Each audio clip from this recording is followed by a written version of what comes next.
What's up, everyone? Yep, it's your friend Moving Game Lover 98 here. Today I'll be doing my Thomas Home Media Collection stream. This time to wrap it up with the narrators. One's with Mark Morraghan as the narrator this time. So yep, I hope you guys are looking forward to this, and anyone's welcome to join, but please read these rules as I say them out loud here, guys. Aloud. If any of your guys' screen are showing me inappropriate stuff or making inappropriate background noises or arriving too early or any of that unacceptable BS stuff, I'll have to kick them out of the stream or I cannot allow them in at all. And swearing is technically allowed as long as you guys don't do it too much. So yep, now that that's out of the way, let me go and provide the link for this stream, and it will also provide it in the description as well.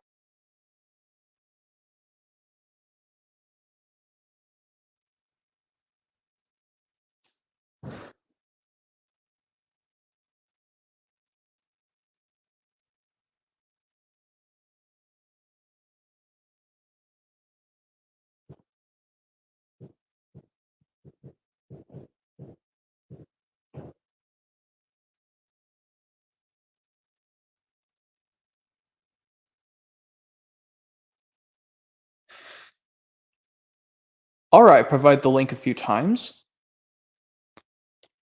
Now let's show off this collection.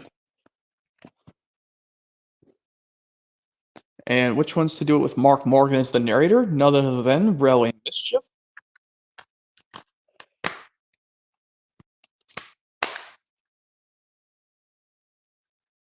Yep, first episodic release with Mark Morraghan as the narrator, I should say.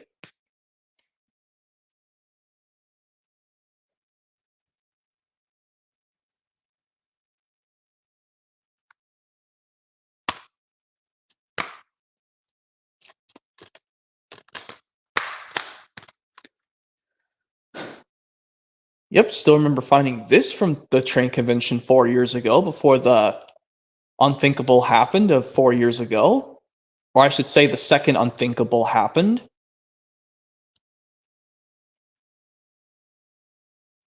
And oh, who said hello? Oh, Thompson123 says hey in the live chat. Hello, Thompson123.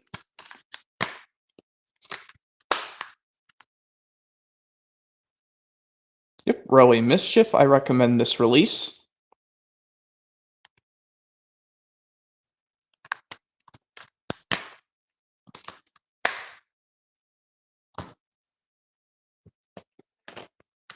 Next, we jump into King of the Railway because Animals Aboard is a Michael Brandon release. Yep, King of the Railway, the first Mark Morraghan special to be on home media, technically, after Railway Mischief.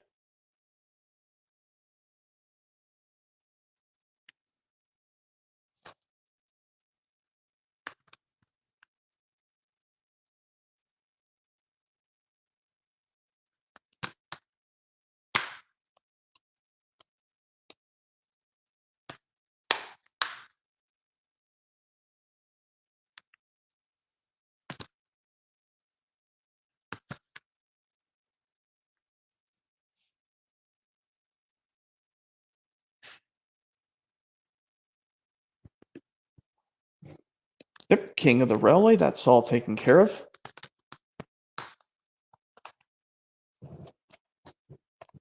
Next, we've got Santa's Little Engine.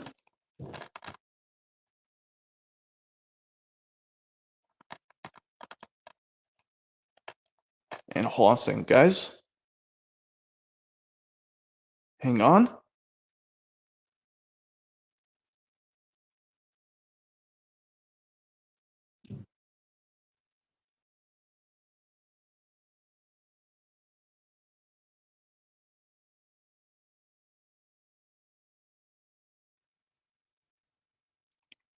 Alright, this should be a lot easier. Yep, we're still at Santa's Little Engine. Yep, the first Renaissance Christmas episodic release to come out in America. Even though it has 2 different eras, who cares? It's Mark Morraghan.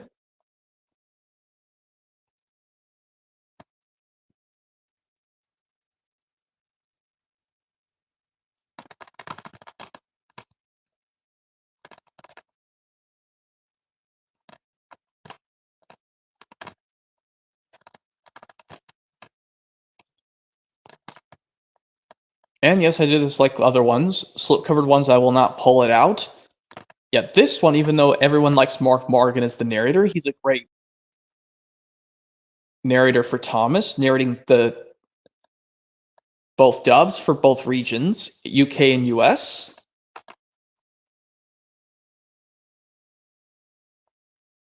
Who is a guest?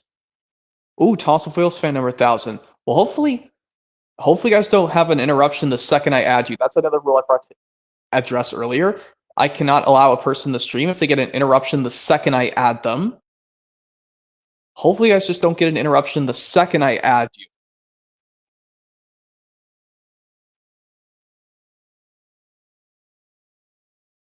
Oh, it's Cameron. I don't know if I can add him, but I'll add Toss of Wheels fan. Hey, moving game over 98. Hey, how are you guys doing? Welcome to the stream showing off Thomas Home Media releases with Mark Morraghan as the narrator. The last one we're doing with Mark Morraghan as the narrator. I'm at Santa's Little Engine right now. I got a whole bunch of Thomas, updated Thomas DVDs right here.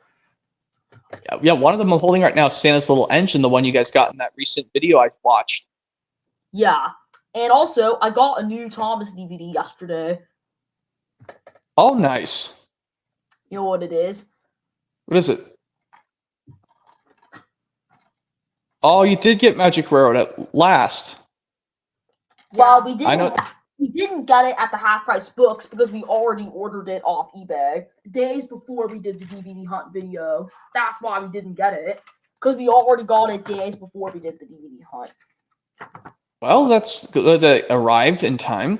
That's the same DVD copy I have. Got an insert right here. But do you know what's the thing, though, about this copy of Magic Railroad? What? This copy, like, the inside of the case, like the disc and the booklet, it smells like cigarettes. Ew, that's not... I know. Like, every time I smell the case, I cough from it. You should probably leave it in... Yeah, I know what you're saying. Horrible. I don't think this came from a smoke-free home. Yeah, this is why I don't smoke. It's bad to this day. Yeah, I don't want to do it in the future. But yeah, anyways, that was Magic Railroad. Tom's the Magic Railroad. Yep, I'm just holding Santa. Tom's really surprised. I still have that one. Hold on, what's this? Private chat? Oh, hello. Says me too. Yeah, and he said hello to me as well in the private chat. Hello, Cameron Productions. And I've had this DVD for a long time. Oh yeah, I forgot to show the booklet. I'll do that. Oh, yep, you're holding a Thomas the Christmas one. Snowy Surprise. I'm holding Santa's Little Engine because that was one of the. I was gonna say that's the one of the Thomas DVDs I noticed in your guys' recent hunt. This was the one you got as well. Merry Christmas. In the summer, I guess. Yeah, there's Christmas in July, which is coming soon, and your birthday. Yeah. Yep, oh yeah. Santa's Little. Thinking about birthdays. When are you gonna do a birthday stream for me? I'll eventually. I know when I do it. You said to do it on the 18th, because I. Yes, the 18th of July. Here's Tom's Sodor celebration.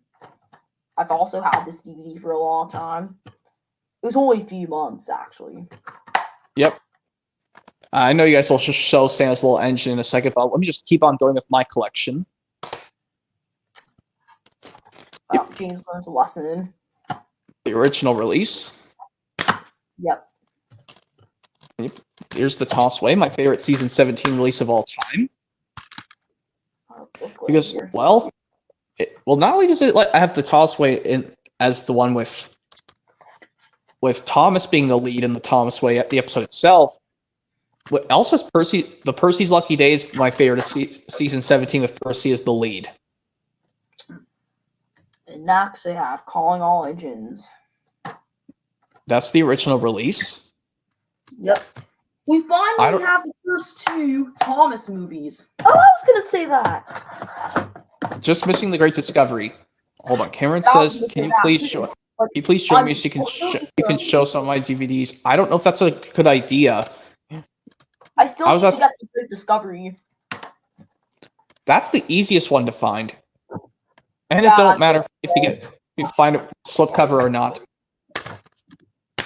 Yeah, I broke down the rule. Swearing is technically allowed as long as you guys don't do it too much. Yeah, we'll try not to do that. Yeah. This DVD just accidentally hit this thing over here. That's why I did that. Yeah, I'm gentle with that. When I put my DVDs down on the floor, I'm gentle with that so I don't break it. Yeah. Next I have Thomas' Trusty Friends, which is a new addition to the collection. Yep. Yes, you do the new Train Boy 57. That's you like Calling All Engines or Magic Railroad. This is in mint condition. My booklet's in decent condition, and I'm glad you do Train Boy the new Train Boy 57. That copy of Calling All Engines, the original release, because it has hit as Thomas and Friends Partners merchandise trailers that you can't. Well, they're also on Track Stars, but they took away Amtrak. This copy came with the pamphlet when I got it from Half Price Books. Not happy about that. I'm just gonna try and get the double feature of that on site with Thomas soon. I really think they should have made a double feature instead of it was on site with Thomas. They should have made it with Trust Thomas instead, because it'd be like the Trust double feature. But no, they put on site and Trusty Friends together because they had to make some of the PAX episodes together, almost all of them except for the Mud Glorious Mud release. Yeah, I guess that makes sense. Yep, Thomas Way. Yep, this has 2 of my favorite episodes on this release. The next one is the first Thomas and Friends DVD I ever had. Androids and Escapades. Yep. Yep, that's cool. Yep, that's the Thomas Way all finished. But last one to be in full screen. Even though that was the first Thomas. It's the first one of the CGI ones since, the other model series Thomas CVs to only select English or Spanish as your language. On the Thomas Way, it's the first CGI episodic release to do that. Yep, Spills and Thrills, the first episodic release where the episodes go widescreen, despite the fun and games on Tales from the Tracks were the first ones to be on widescreen on bonus features, and Hero of the Rails was the first movie to be in widescreen. The first Thomas and Friends DVDs to be in widescreen before Spills and Thrills were like Hero of the Rails, Misty Island Rescue, Dave the Diesels, Blue Mountain Mystery, King of the Railway, then Spills and Thrills. Well, those were the first 5 movies, technically.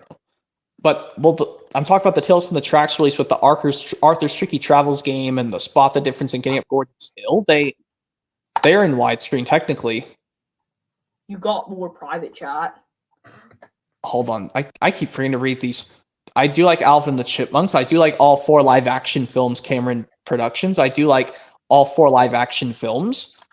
Specifically, I think some people say they like the other movies past the first Alvin and the Chipmunks because... Next, I have the Lionsgate reprint of James Learns a Lesson. Back to School Edition. Another booklet here. Next up, Trouble on the Tracks. Which I know a lot of people say, why was Reg introduced on the DVD before Tale of the Brave? That was either Mattel or Hit Entertainment.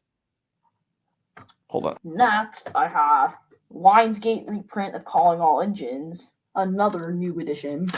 Yep. I don't like the Lions. I'm not getting the Lionsgate reprint, but I'm actually going to tell you guys something cool once I finish the collection. Well, maybe. We'll see what we do. Yes, we know Trouble on the Tracks was the last Thomas episodic release. The last Thomas episodic release to be distributed by Lionsgate, technically. I just got these 2 Lionsgate reprints for fun because I just wanted them for the fun of it. Oh, shoot. Wrong order. Because they were in color cases, because why not? Because James Learns a Lesson was in a blue case, Calling All Engines was in a red case. We also plan on getting the Lionsgate reprint of Thomas Sodor Celebration and the Lionsgate reprint of Percy Takes the Plunge. Not getting those versions, but if you want to get those, that's fine by me. I'm not allowing you. I'm not gonna stop you guys from getting that because do whatever you like. That's your opinion. Trouble on the Tracks. Like I said, Trouble on the Tracks. There's nothing to be confused with a PC game of the same name called Trouble on the Tracks. Huh. Yeah. And next I have Hero of the Rails. Yep, I noticed you guys got that too. That's another new edition. Yep, I have Hero of the Rails as well. And this copy says widescreen, so this copy is fixed.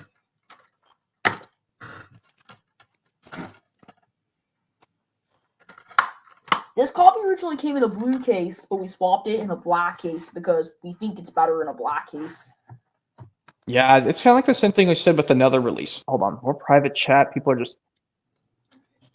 no thanks, Cameron DVD Productions. I could just get the 4-movie pack. Fair enough. But I would get it. But yeah, I you would should get the copy, though. Engines to the Rescue, not to be confused with the UK release from the model era. And next. Oh, yeah! Engines to the Rescue. That was also... I think that was also an Australian release. Well, for the model series in the United Kingdom, it was a model series, but... And it was released in 2004, right? Yeah, but this... Yes, US... Yeah, because it had like one season 6 episode and the rest are from season 7, but this one's all season 17. But this is the last one. We'll see season 17 on DVD fully. Like, this DVD was originally in a black case, but I swapped it in a red case. And they did not have any red cases at the store. Well, they had some, but they didn't have any in the Amaray case, because we're kind of picky in which DVD cases we choose from. Yeah. But yeah, next I have The Line of Sodor, which is my second Thomas & Friends DVD I ever got. I said no thanks, Cameron DVD Productions. Didn't I just say no? God, he doesn't listen. Stupid idiot. Oh my God, this idiot doesn't know how to listen. Yeah, let's not get carried away. Yeah. It's all right, I know, but yeah, Engines to the Rescue, I kept this... Yeah, it has a piece of paper saying... Yeah. We all know it's okay to be angry sometimes. Yeah, people just don't understand that, and they just won't just... Well, understand my anger, but anyway, Engines to the Rescue, that's all done. Yep, next we have Santa's Little Engine, which I just showed her. Now I'm at Tale the Brave with Blu-ray, but includes the part I hate the most.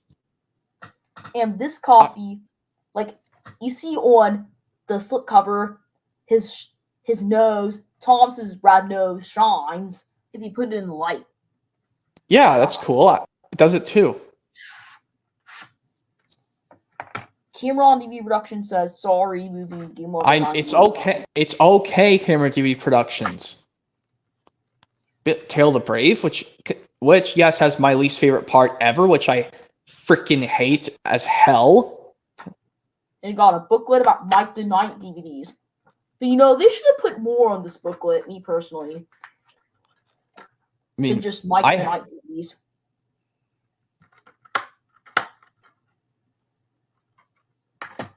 I just have to put it in the slipcover. Oh, thank you for reminding me.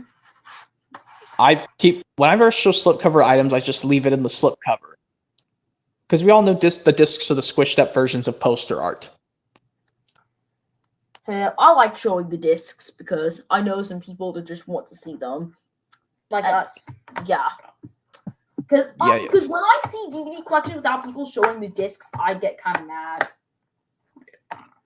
But it's okay. I don't get carried away with it so much. But it just gets me a little anxious. Sometimes I just make use of what it has in it. So yeah. Anyways, next I have, last but not least, the Blu-ray of Tale of the Brave, which we are both showing at the same time. You're showing the DVD and I'm showing the Blu-ray. No, he has the Blu-ray as well. I have the Blu-ray too. PD Productions is here. I technically have the DVD, which is inside.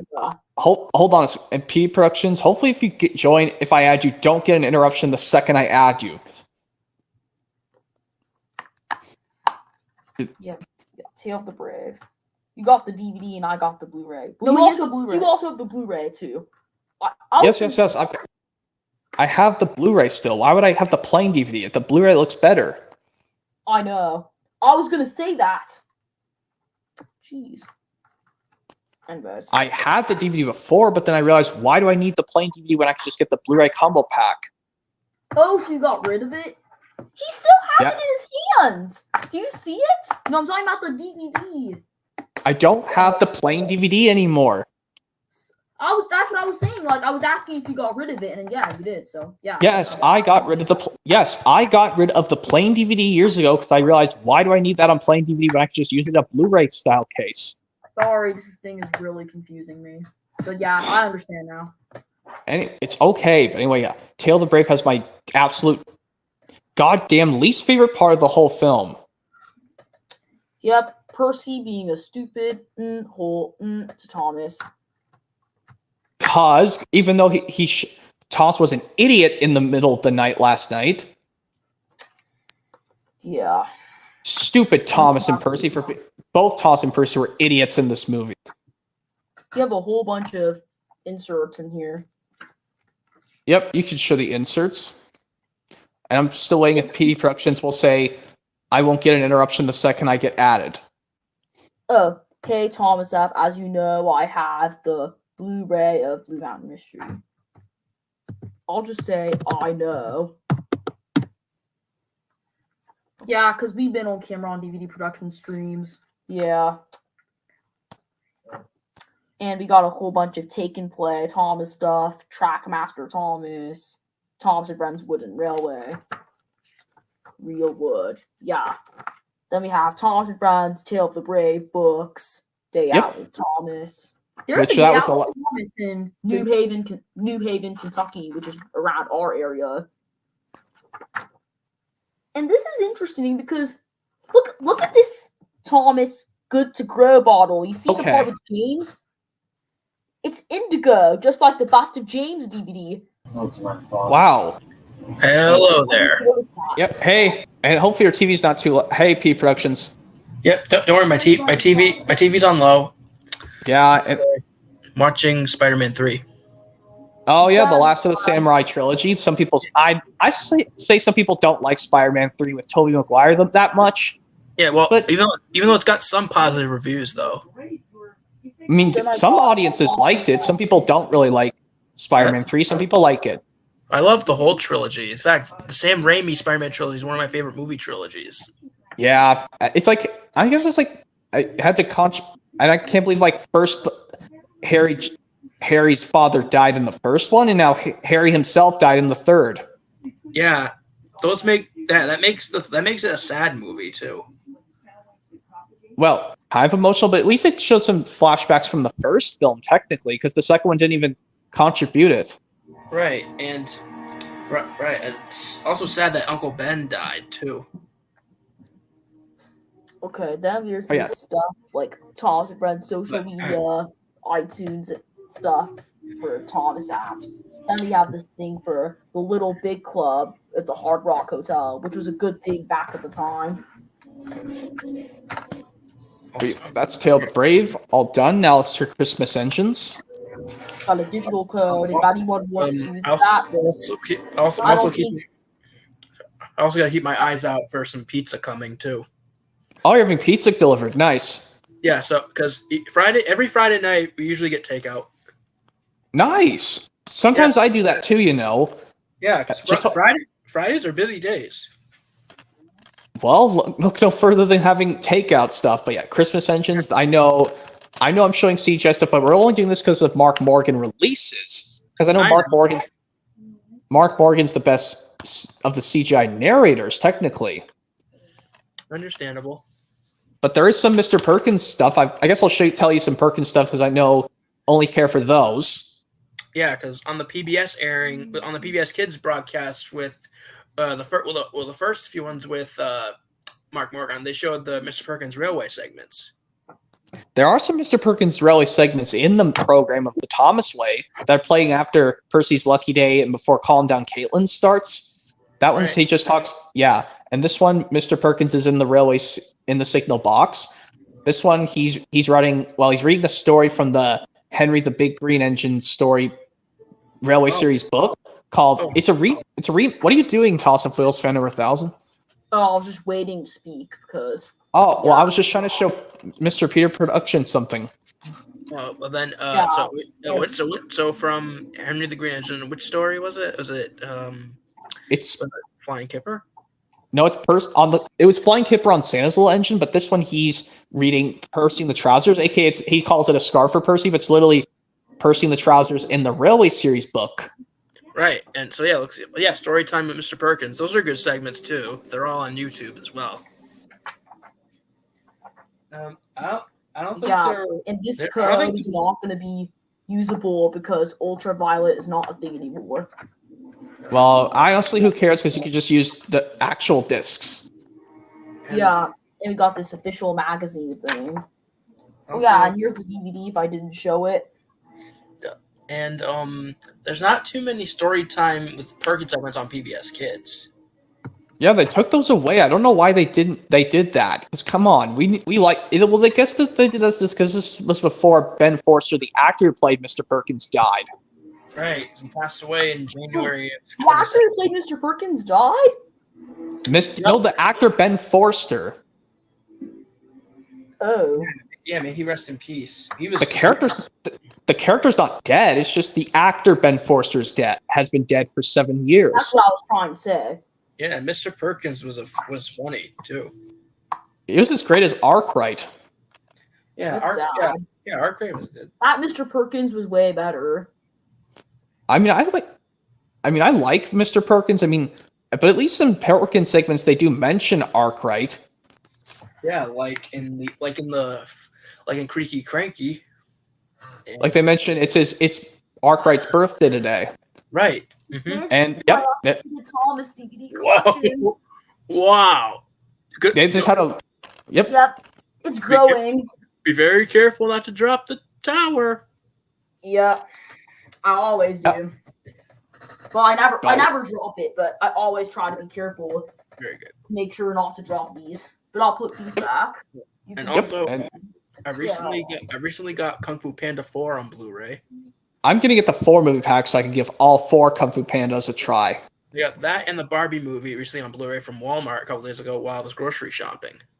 Nice. I still need to get I'm just gonna get the Barbie movie on 4K because honestly, I only have one CGI animated Barbie movie on DVD, which is Barbie as Rapunzel. Because that one, I like how she doesn't sing. The character herself doesn't sing, but they have people singing the songs. Oh, yes. And last year was the official big screen debut of Barbie. Oh, because I think it did. It came out last year. Yeah. Yeah, that was our busiest movie. It's like I think there were tons of people lining up to see that film. Oh yeah, even the Showcase Cinemas movie theater I work at, we had tons of Barbie fans. Like we had tons of people wearing pink for that movie too. Like guys wearing pink clothing and a lot of girls wearing pink too. Well, guys have to have pink stuff too because guys have to prevent breast cancer for boys too. Right, and also some boys could be Team Ken, and while girls could be Team Barbie. Yep, Chris Ascension. There's also another thing with Mr. Perkins. He writes a postcard about Tidmouth Sheds, the home base for the Steam team. Of course, the postcard segments too. Those are definitely on YouTube as well. Like this one. Well, that's the era from the hit era. Some people like to call it. And also, I like how this one he talks about how all the 7 engines that stay at Tidmouth Sheds, but Toby is still part of the original Steam team. Yeah, moving him over 98. And I don't what? Hold on. What are you saying, Thomas Wheels fan number 1000? Cameron DVD Productions said something in the private chat. Hold on. What's he saying? My mom got the Blu-ray of Pokemon Detective Pikachu from Amazon. Nice. I have that movie on Blu-ray. That I borrowed it from a library. That was a good Pokemon movie. I'm still waiting for the Detective Pikachu 2. I thought it was going to come out this year. And I don't have the DVD or Blu-ray, but I borrowed it from a library and I watched it. It was good. Let's see. Oh my gosh, it's so great. You should definitely keep watching it all the time. Keep watching it. Well, not quite yet. Not all the time, but just just the hopes for Detective Pikachu 2. I'll just get the DVD. But I don't want to get the Blu-ray, but I want to get the DVD and put it in a yellow DVD case. I mean, you could. The same thing with the Simpsons movie. Someone did that too. Yeah, he did it with the Blu-ray. Somebody put the Simpsons movie Blu-ray in a yellow case Blu-ray, just like we did with our Wiggles movie Blu-ray. It was a fan-made one. If you haven't watched our Wiggles DVD collection 2022 edition. Well, the Wiggles never got Blu-ray releases. Actually, they did in Australia, because they did Blu-rays for You Make Me Feel Like Dancing and Let's Eat in Australia only. Yeah. I'll be right back, guys. Hold on a minute. Unfortunately, not here in the U.S. Yeah, I wish they did some in the U.S. Yeah, like fully restored in HD. but I recently found out that they added all the OG Wiggle stuff on Amazon Prime. Yeah, and it's now for free. Finally, yeah.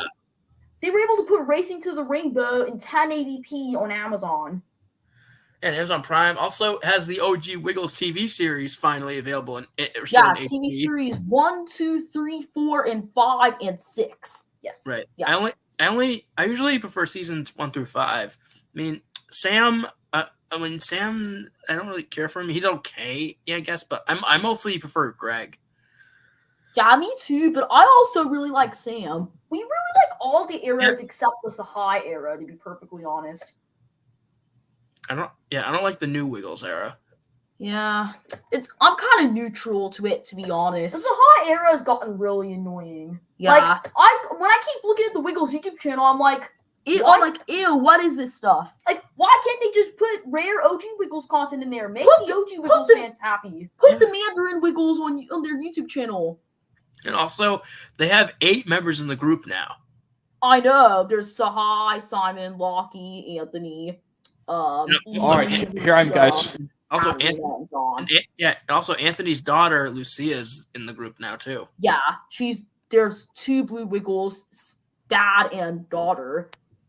Hold on. He's saying Cameron says, "Do you guys want to join my birthday stream on October 21st, 2024?"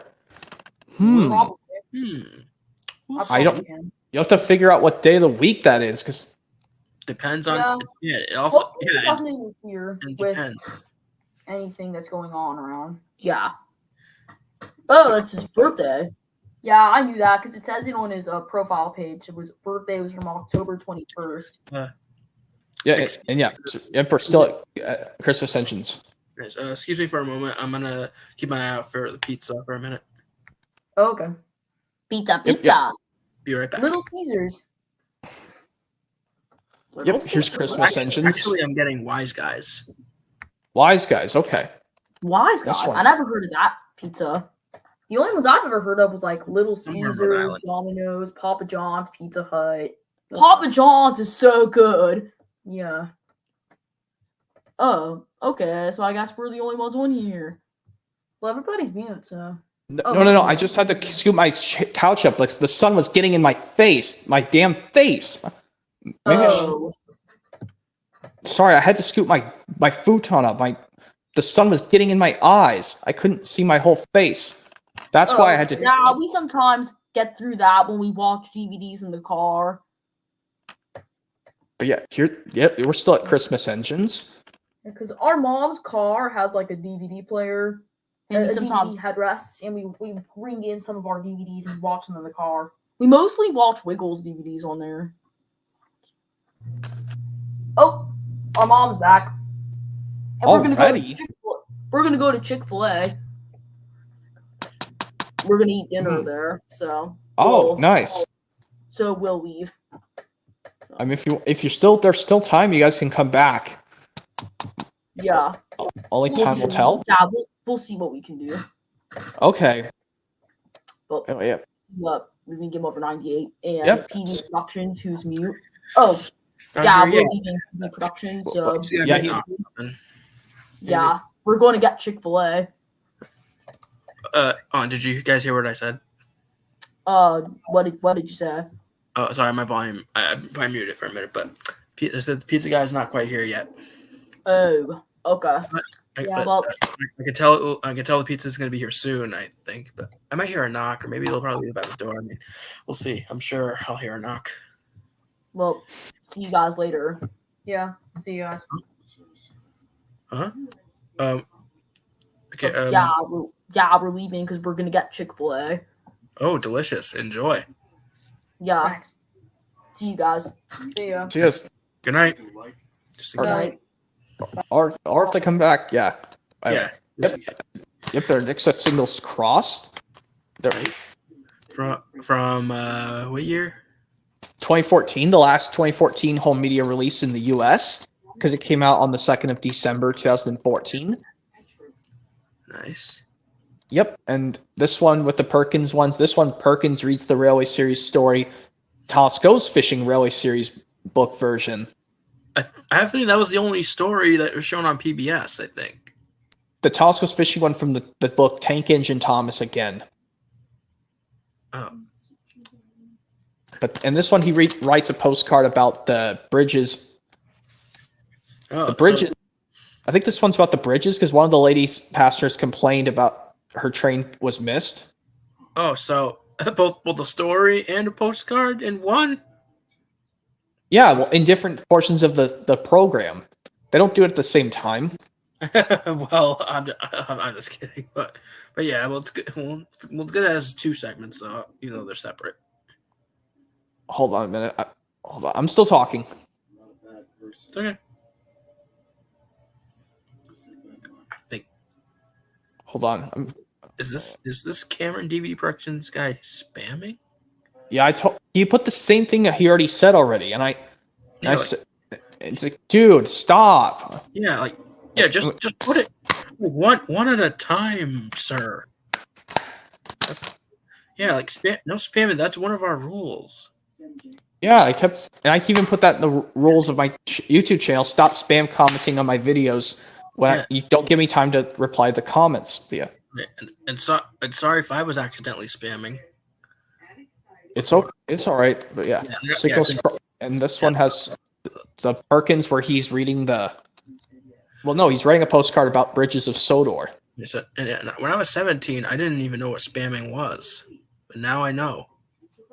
Yeah, that means you're doing it. You're putting comments in constantly when you're not supposed to. But yeah, right. Signals crossed is. Yeah, so you just got, so I know just to put it in all in one paragraph or all in one paragraph because. Don't worry. I would never spam on purpose. Yeah, but here's Downs and Discoveries, where this one Perkins reads the very first. Well, technically the two-parter of the very first Railway Series story, the 3 railway engines, the story Edward and Gordon.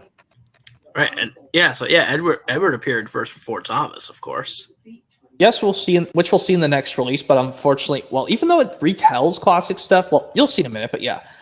But this one CGI episode, even though I don't know why Lego Lover hates Emily Saves the World, but it references to so many stuff in the past. Right. Nice. Hold on. Another private chat. I'm to leave because I'm going to my bed. Okay, Cameron Productions. Well, good night then, sir. Yes. Anyways, and this one, Perkins reads the Railway Series story, Edward and Gordon. Right. Nice. And this one, I don't know which one. I think this one he does the postcard of the shunting yard thing. No. I think, in Spills and Thrills, he did the Blue Mountain Quarry. I think there was no postcard or story time in the Thomas Way. Oh. But in Santa's Little Engine, he did postcard for Ulfstead Castle. He did the Flying Kipper Railway Series story time in Santa's Little Engine. I think this one he does the shunting yard or the steamworks, I think. It has to be down to one of those particular areas. Yep. Hello, my name is Mr. Perkins. I drive the steam engines here on the island of Sodor. This is our engine driver's common room. This will be common room, not out down the tracks like engines. I'm trying to do his voice, but yeah, I sucked. Sorry. But this one, he's like, I just popped it. And like when he's in the signal box, it's funny how Thomas looks smaller from the inside. Yeah. So sorry, I was just trying my best to pronounce his voice correctly. Okay, but now here's the adventure begins. This one, Yeah, unfortunately, even though this one retells the classic series in CGI, probably a bad idea to get this, even though this one retells the first 7 season 1 episodes in CGI really well. And what? And Really? So are those only on that DVD? Yeah. I wonder if that ever aired on PBS, Adventure Begins. It did, a while after the DVD came out. Oh, so that was released DVD first? Yeah, and then it aired on television on PBS Kids. Oh, excuse me. Oh. So, yeah, there's one. Yeah, I guess it looks like, so on DVD first, then a PBS special. Yep. And and the DVD only was available at Walmart stores, but then all of a sudden they pushed it to other retailers, but then, so that means for nationwide global stuff, they released it in all retailers in 2017. Right. And I think nowadays it looks like all the Thomas DVDs are pretty much out of print. Yeah, well, I don't know why they're all out of print. This I got when it first came out. I can't believe I had this for almost 10 years. The Adventure Begins. Like Target and Walmart, like they're not even selling Thomas DVDs anymore. Like, what the hell? All they have is that stupid reboot of Thomas. All into ghost stuff, which we don't even give a shit about. Yeah, it's even though I did my best to stay away from the reboot. Same. I'm sticking with the first 11 seasons. It's the Mouse series. Even though this retells, I know that you'll probably not get this because it's a full CGI. Even though it retells the first 7 classic series episodes in the best storytelling. Right. But probably may not get this special, even though it does retell some classic series stuff technically, like how they actually rendered James's original black livery in this special. And how Thomas was not painted blue and given number 1 just yet. I see. Not bad. Yeah, nothing of Perkins' postcard story time to think about this one, but even though I don't know about the ones on the PBS Kids broadcast version, honestly. Right, because I only wrote down the model series PBS airings. Yep. Next up, here's Whale of a Tale.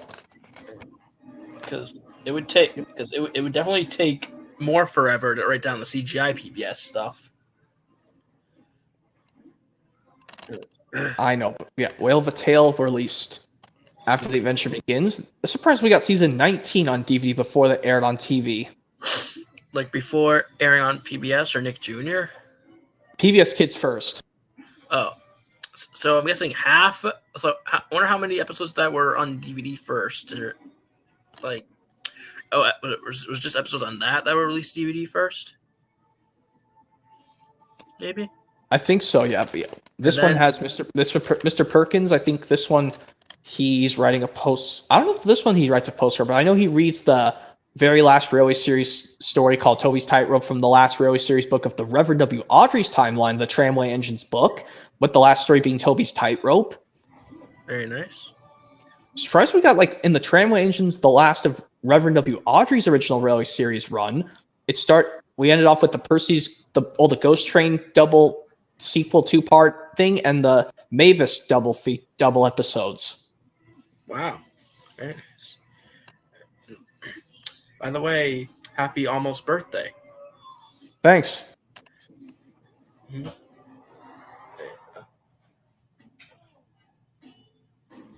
Well, I'm gonna do something fast.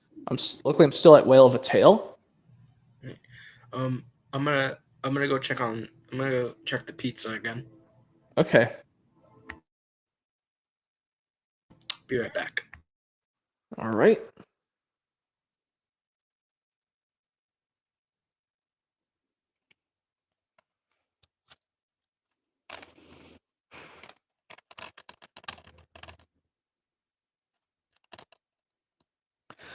While he's checking, guys, I'm still at Whale of a Tale, which I hate the part in Henry Spot's Trouble. Why couldn't just Connor, gasped in surprise there was paint on the rails instead of just racing proudly like that? Because everyone knows you need to watch where you're going. Because otherwise, if you don't, then guess what? An accident happens. And Cameron is still trying to get in. Why is he still trying to get in when I literally... Hold on, I'm not... Just kick him out. Luckily I didn't ban him. I just kicked him out. So he literally said he was going to his bed. Anyway, yep, whale of a tail.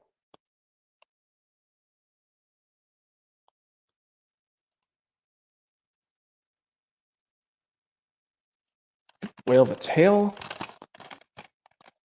Like I mentioned, I don't like that part in Henry Spot's troll because I wish Connor could just apply his brakes when he and like gasp in surprise and then apply his brakes that there was paint on the line and just backed up slowly and feeling bad about himself for saying sorry to Gordon. Not here yet. Still okay. Yeah. Might be here. It's probably gonna be here in a couple minutes. Whale of a Tail. So from 2017? 15. Sorry. Sorry. Hold on a minute. So you probably didn't hear what I said. No. I was just doing something. Well, I was holding Whale of a Tail because I was explaining the part I hate in the episode Henry Spots Trouble. Oh, so which part did you hate? What Connor not gasping when there was paint on the line and applying his brakes instead of just racing proudly like that again all over the paint. He should have just looked in surprise and applied his brakes because there was paint on the line. Because everyone knows you need to watch where you're going. Because if you don't, look what happened. An accident occurred, and then he got paint all over Gordon's face, and it still made Henry run away like a scaredy cat because he. Wait a second. I have a feeling that's almost like a reference to Percy's Big Mistake with the tar wagons. It's similar like Percy's Big Mistake, like when Connor does the same thing. He runs over he didn't realize what didn't realize what he would have done. Yep. Yeah. And now on to Wild Water Rescue, which this one I know is an all CGI episodic release with 2 different narrators and different voices for the characters technically. But at least I'm showing it because at least like this one, yes, the Determination song, if it's actually plays the model version. Right. Yeah, that's nice. But this is the version 2 of the model series version of Determination on this DVD. Because like a specific scene, you see Thomas lowering the beam onto the suspension bridge from calling all engines. All right, so version is that the full song or the short cut version from PBS? The full song from Songs from the Station. Yeah, but except in the season 8 version of Songs from the Station, they don't show calling all engine scenes. But this one, since this one came out after Calling All Engines, they did add some additional scenes from Calling All Engines. Very nice. Which I was really I didn't play the whole version because I don't want to get a copyright strike. Yeah, that's right. YouTube copyright sucks. Yeah, I just wish their guideline strike would please end. Yeah, I agree. I wonder, it's probably been on YouTube since the late 2000s.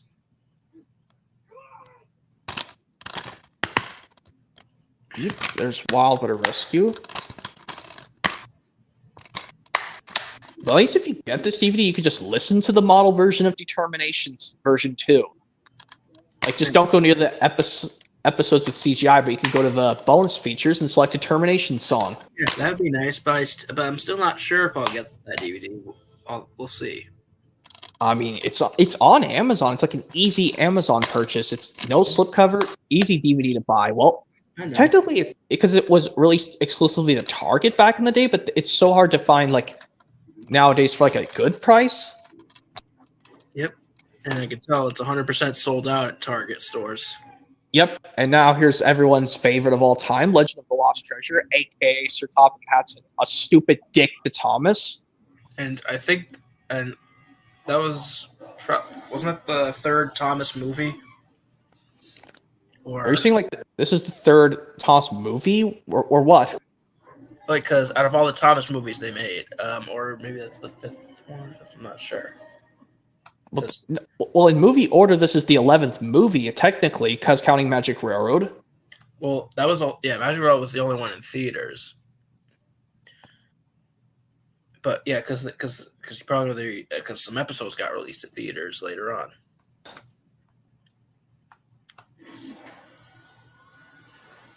But yeah, I don't think a young kid should watch Lost Treasure. Because then he'll come crying to his mom and dad saying, "Please take this back to the store, Mom. I hate this movie so much. Take it back." Yeah, it looks like it's rated. It's like a PG rated, Thomas. No, they didn't even rate this. It's not even rated anywhere in the US. Oh. They should have rated this PG like Pixar's The Incredibles, because that's Pixar film. They will say some swear words. Yeah, well, mildly. Yeah. Which is not really a big deal.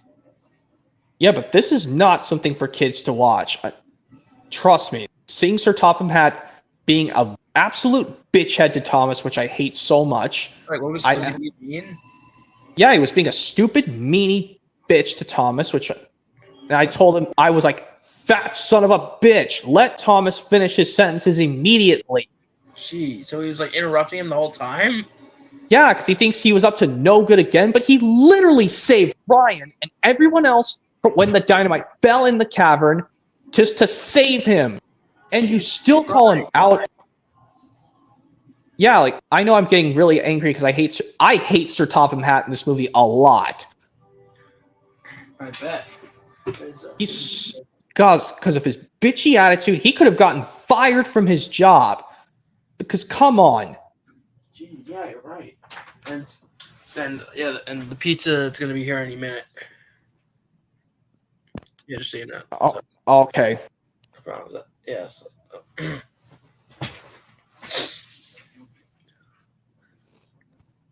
But yeah, like I said, if a kid's getting a Thomas movie, I recommend not giving this to watch to a younger kid. hey, I think this is more for teenagers of Thomas fans. I'm pretty sure. And like, did that movie air on PBS? I think it did. Oh man, like, wonder if Rotten Tomatoes gave that movie a percentage. I wouldn't honestly know because I don't check Rotten Tomatoes. I do sometimes. You know, they gave like one. I don't know. They gave Oliver and Company a 54% on Rotten Tomatoes, even though I like the film.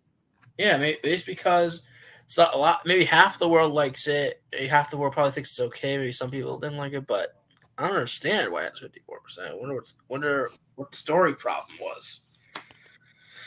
Yeah, and some people say they should make an Oliver and Company sequel, but come on, we don't need an Oliver and Company sequel. The original is so good.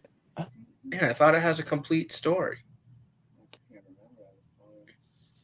But yeah, but at least like at the end, Sir Topham Hatt, like someone should make a deleted scene after Sir Topham Hatt was so freaking pissed off, saying he had enough of Thomas's excuses, and he told him to go to his shed immediately. Someone should make a deleted scene where Thomas is crying, where they actually could see Thomas cry with his. Hold on a second. Okay.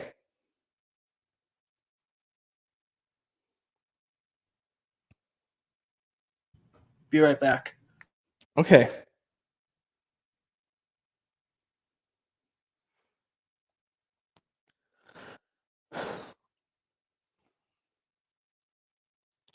Yeah, Swords Legend of Lost Treasure, guys. Like I said, I don't like Sir Topham Hatt in this movie at all. Because come on, bossy managers would get themselves fired if they kept up with their bitchy attitude. Even though it's strange, some of my bosses at my work, even if they gave me attitude, they didn't get their sorry son of a biscuit butt fired.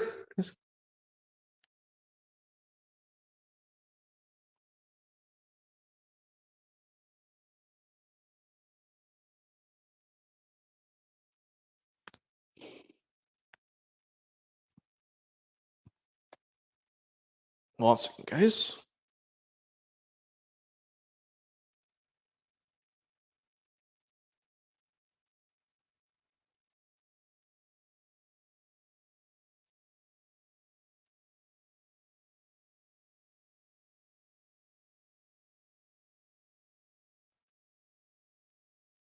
Hold on.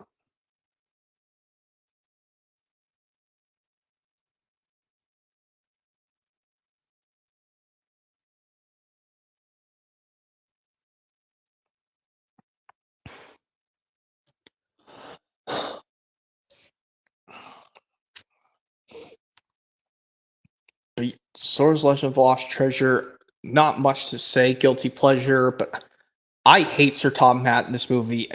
All the other ones, he's stern, but this one just takes a turn for the worse.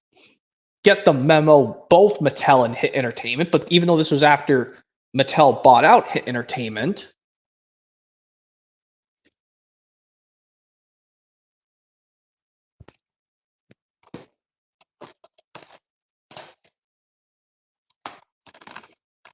tosses Christmas Carol's next.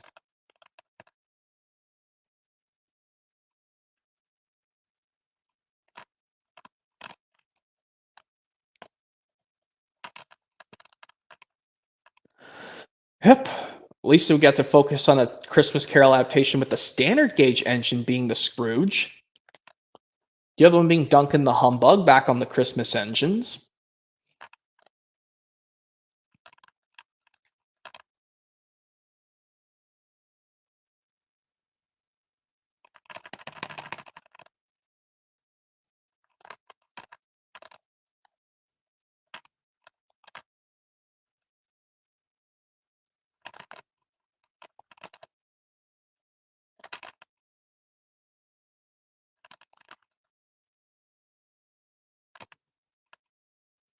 Tosses Christmas Carol.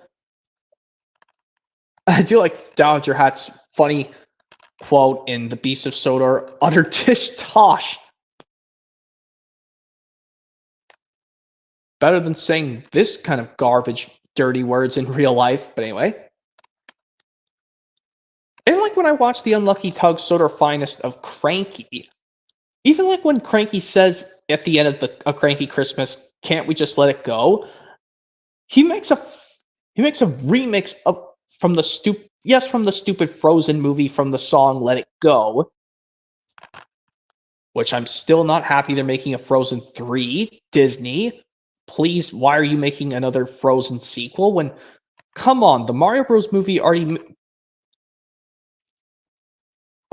beat out the first both Frozen films for nomination for Best Animation Movie of all time. You shouldn't be making another Frozen movie, because come on, the Super Mario Bros. Movie animated movie from last year just beat it out.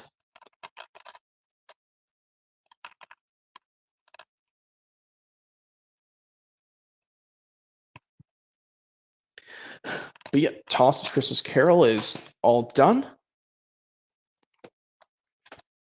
Okay, yeah, I'm going in the right releases. Thank God I'm not skipping one on purpose. Tales on the Rails is next.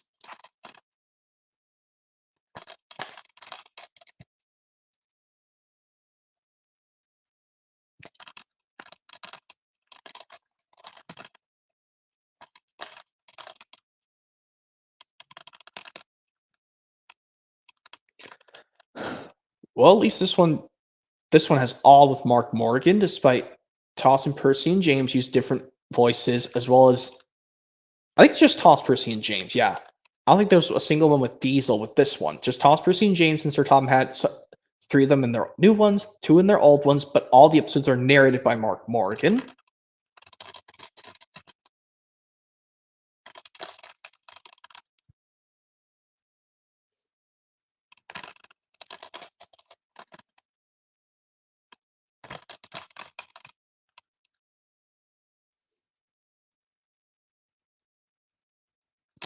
Yep, Tales on the Rails, that's all done.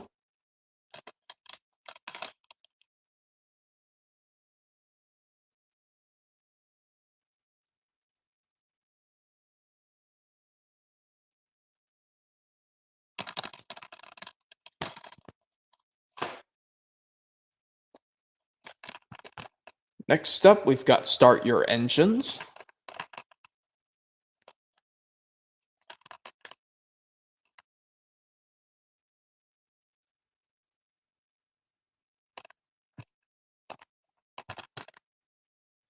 P Productions is, well, he's still with me, but he's just muted, guys. So let me just do this at my own pace.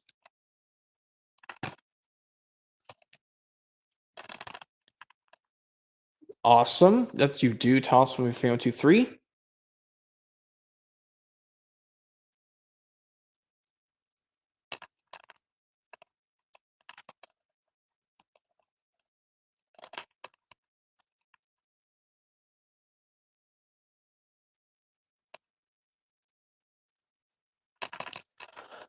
Yep, this with yes. Which one do I think I like better? This from the episode from the Slow Steven from this DVD, or the hurricane making the suspension bridge fall down all the way and calling all engines? I'm not sure which one I like better, to be honest.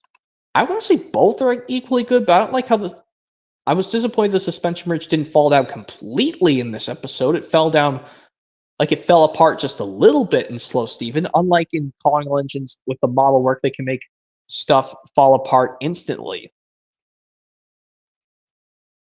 Well, with CGI, it's a little harder to make stuff fall apart.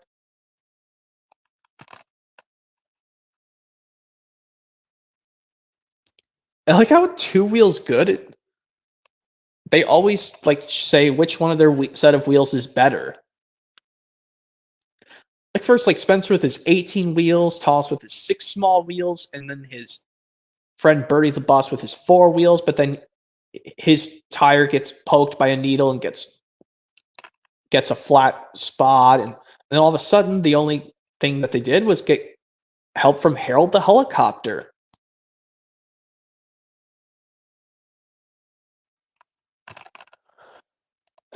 But I don't want to say I hate the episode Reds versus Blues because honestly, everyone should say which. They don't have to say like which color team is better, because most people like the color blue. Some people like the color red. So there's no need to compete against it. If you like that color, nice. But if you're a fan of other colors, that's fine. Honestly, by me.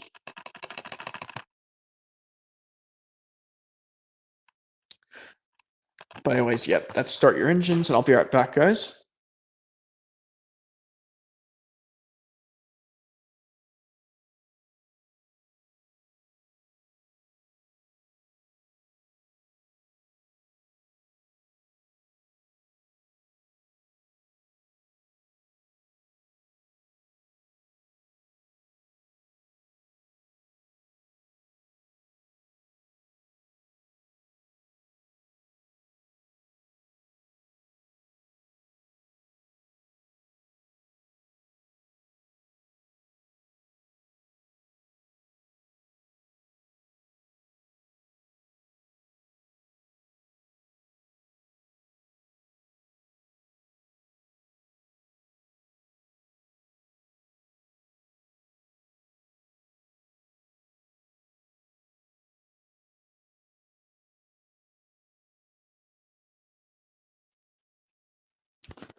All right, I'm back, guys. Now that we're done with Start Your Engines, let's move on to The Great Race movie.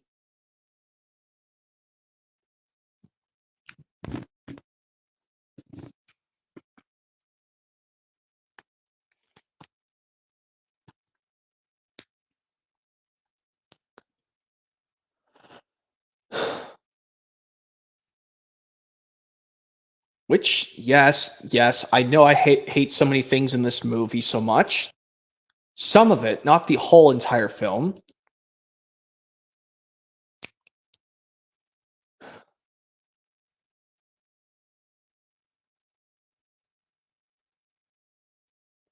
Which, yes, I told you about Annie and Clarabelle being stupid liars to Thomas, but they literally said that they're Thomas's coaches to James at the end of The Adventure Begins.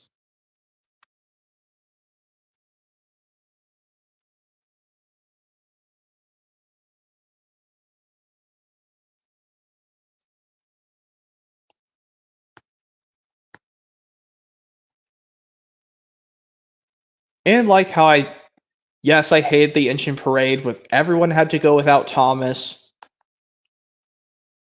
Which I like the parade and toss the special letter better, but they did reference a thing in toss the special letter in this movie, technically.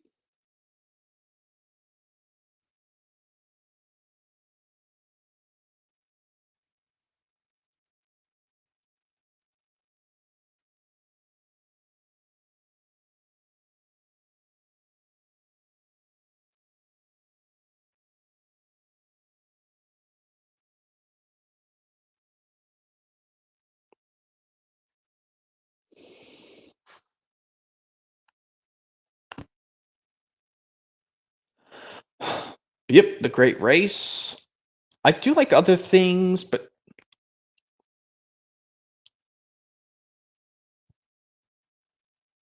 yeah, one thing I didn't understand is that why was Vinny a stupid bitch to Philip when Philip literally said sorry? Come on, you stupid personality for Vinny.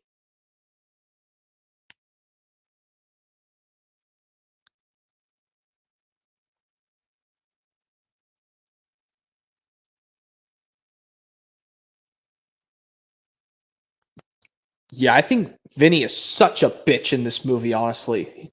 He doesn't even say sorry back, but that's what you're supposed to say if someone says sorry to you, or say it's okay, just be careful where you're going next time in a nicer way.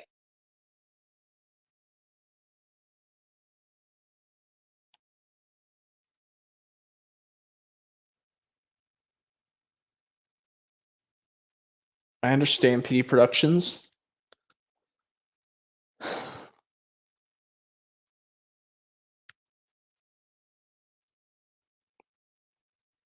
Yeah, good thing Vinny got his comeuppance at the end.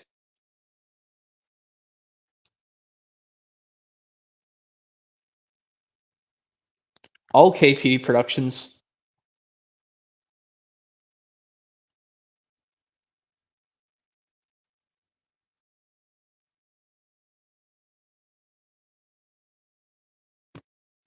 But yeah, great race.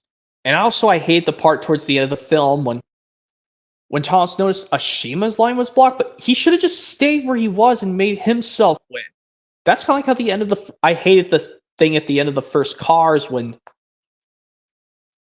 well, Lightning McQueen made Chick Hicks win, which was so stupid. He was a stupid idiot at the last moment of the final lap of the last race of the first Cars. He did the stupid thing and made Chick Hicks win, but come on. Racers not following the rules are supposed to be disqualified. And yet,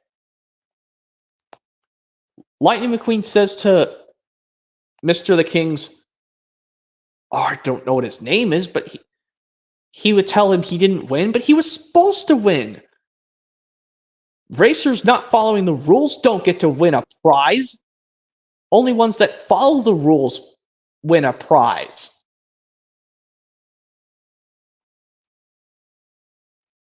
They should all know that by this point.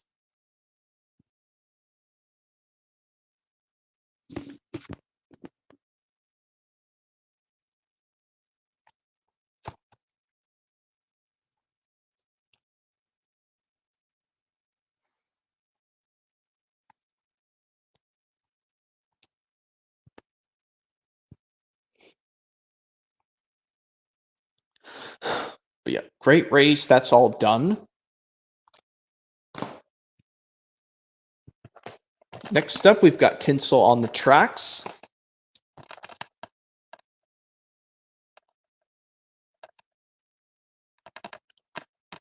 At least this one, Glenn gets to be in a full episode, back to his original glory again. And at least we got one of Daisy's episodes on DVD finally.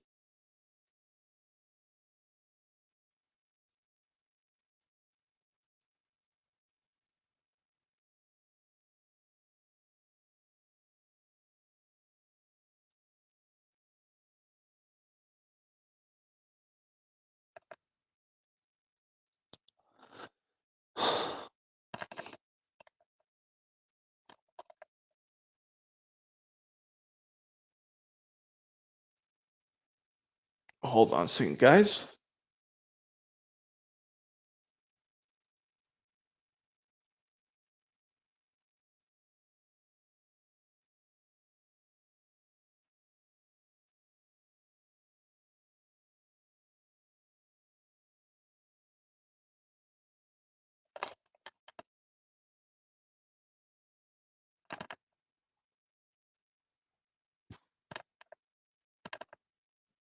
But yeah, Tinsel on the Tracks. I can also say we also got one of the Donald Douglas CGI episodes on DVD as well.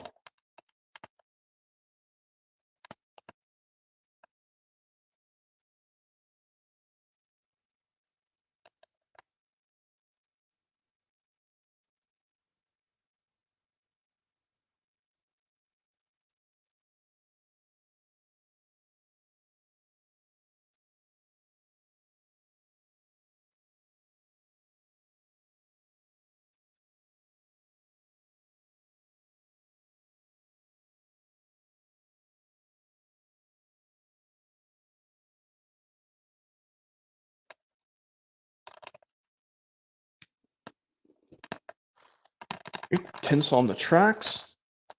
Yes, I still remember that time I got in a fight with my brother in the store, but he wouldn't let me have this for myself, and yada yada yada.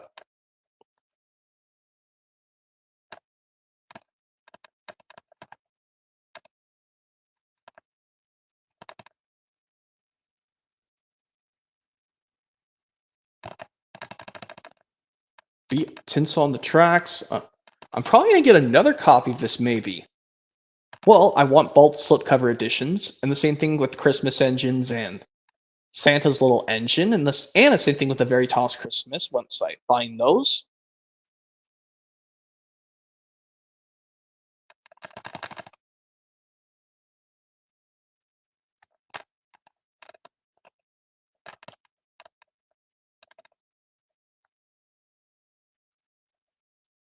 But yeah, Tinsel on the Tracks, that's all done.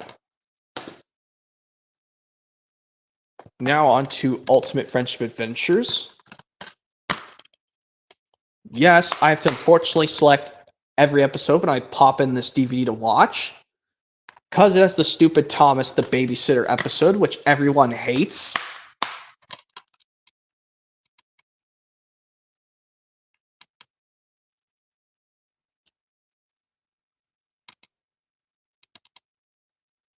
And hold on a second, guys.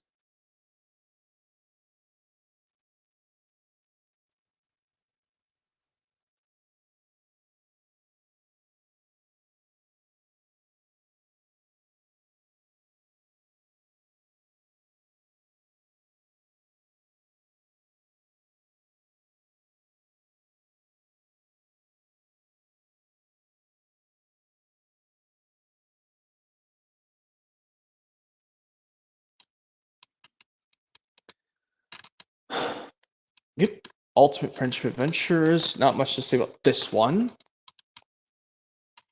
except I may just get another, well, case or artwork, whatever you call it.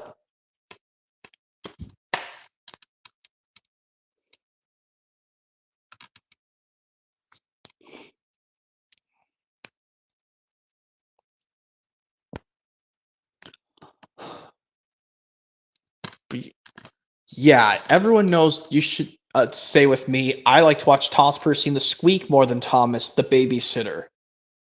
Yeah, Thomas Percy and the Squeak I like more than Thomas the Babysitter.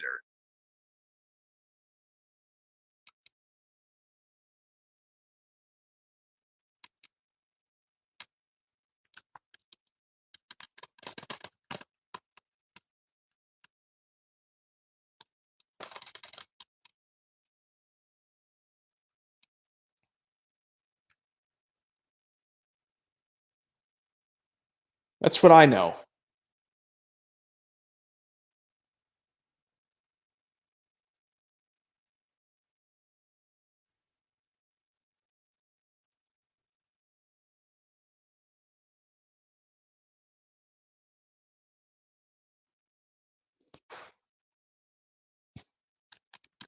Yep, Ultimate Friendship Adventures. basic release, but I say some people stay away from this if you're not a big fan of the whole CGI era of Thomas. But if I had to pick some favorite episodes from each of them,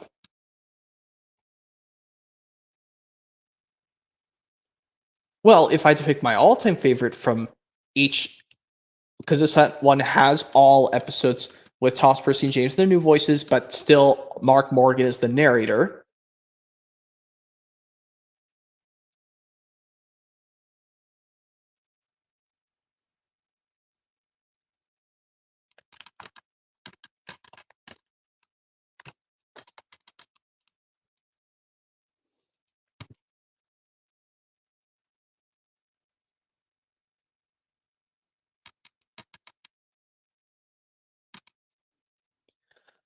But yeah, I think my all-time favorites would have to be, from the season 20 ones, it had to be Henry Gets the Express. And from season 19, I'd have to say either, I have to pick The Other Side of the Mountain or Rocky Rescue.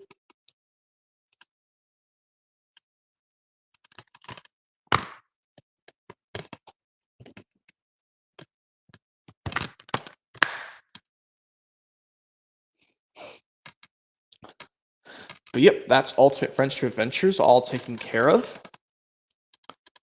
But people stay away from Thomas the Babysitter at all costs.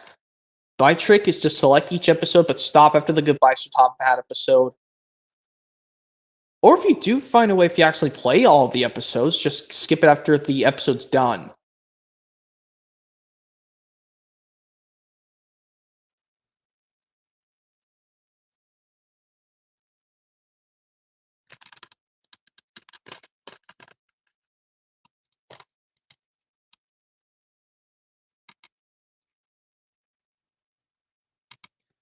And I would rather watch these Dragon Tales baby episodes over this too. Toss the Babysitter episode on this release.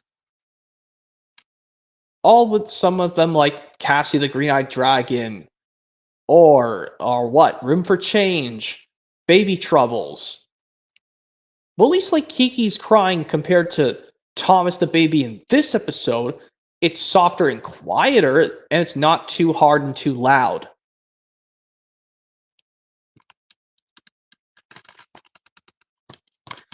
Yep, that's Ultimate Friendship Adventures, all finished. Next up, we've got Extraordinary Engines. First one of 2017, yeah.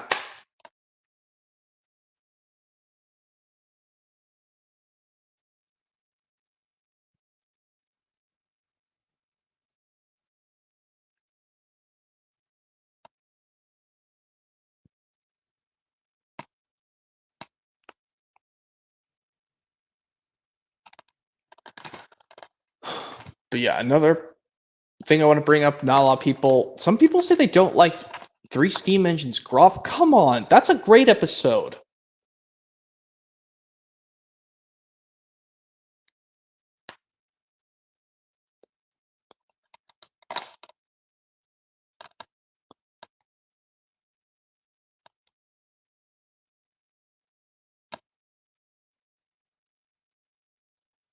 Yeah, come on, it's a great episode. In my personal opinion.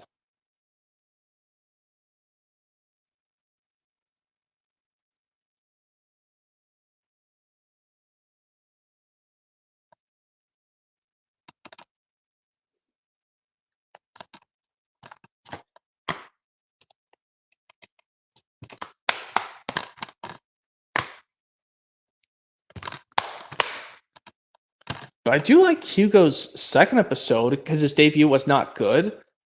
Hugo and the airship's really cool. It does reference to the season 6 episode James and the Red Balloon.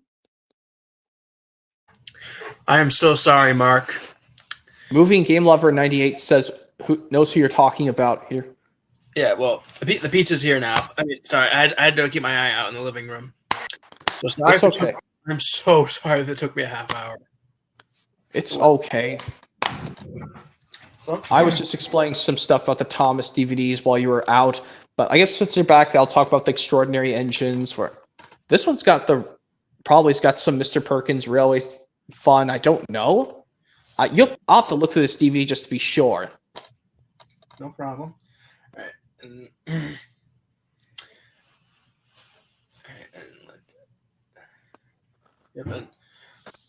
I'm still watching Spider-Man 3.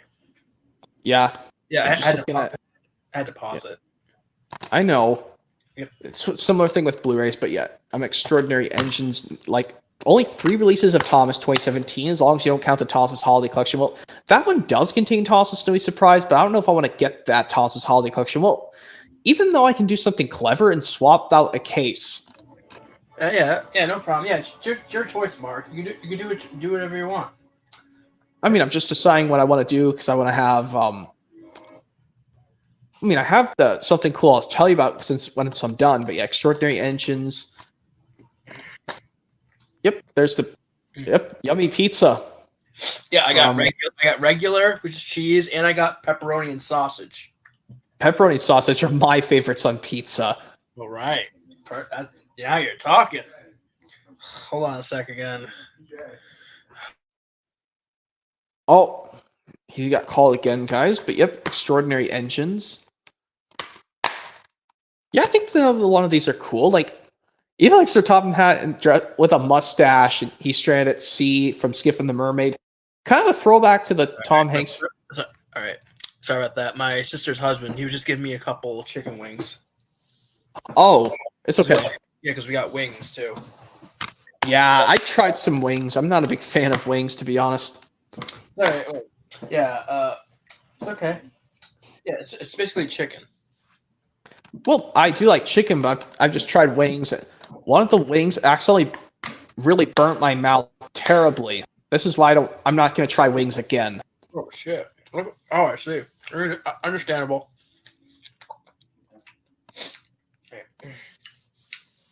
Also for Spider-Man 3, I think this was the first Spider-Man movie to be shown in theaters in HD, but I think on the DVD of Spider-Man 2, it said it was filmed in HD.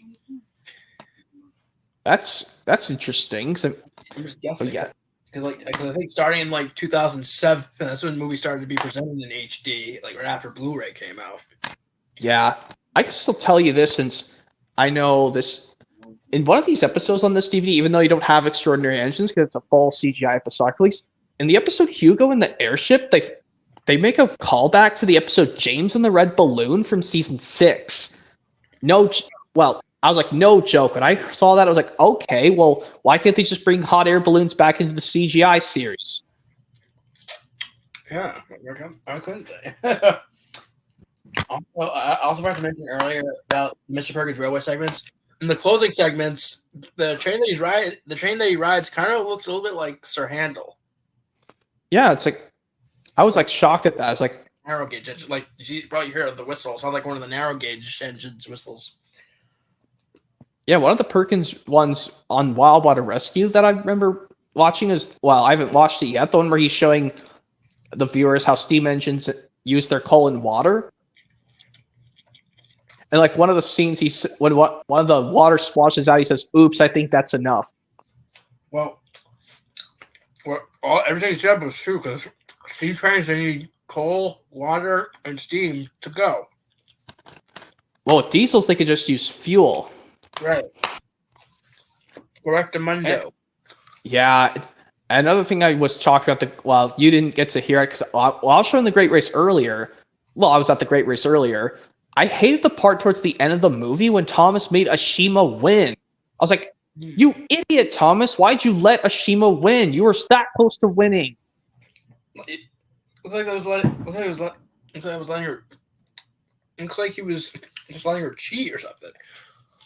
No, he was trying to save Ashima's line when her line was blocked by a fallen Flappet, but then he was the one losing. Thomas was an idiot. Just like how I hated at the end of the first Cars, why did Lightning say I don't know what this guy's name who is to Mr. the King, this yellow. You just call the King.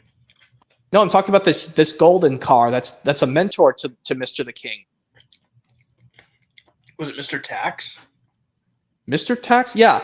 And McQueen said to Mr. Tax he didn't win, but he was supposed to win. But racers who don't follow the rules don't get prize because Chick Hicks was being such a jerk in the race. He kept shoving racers off the track. He should have been punished for that. All right, and Lightning just decided to save the king's life and decided to just give it the piston cup because he understands it's just an empty cup, is what Doc said. Yeah, but they should have called out the security for when Chick Hicks, voiced by Michael Keaton, he made the king get severely, horribly damaged to hell. Yeah, he was like, "I'm not coming right for you again, old man." And then everyone gasped, "Oh no!" And then McQueen notices what happened. The similar thing that happened to Doc years ago, and yeah. Yes, and he was stupid, and he stopped, and he made the Chick win. Yeah, just so that just so that he could stop being tortured. And Michael Keaton, he also voiced Ken in Toy Story 3 and Hawaiian Vacation, and of course he's the original Batman. He's in the original Batman movie.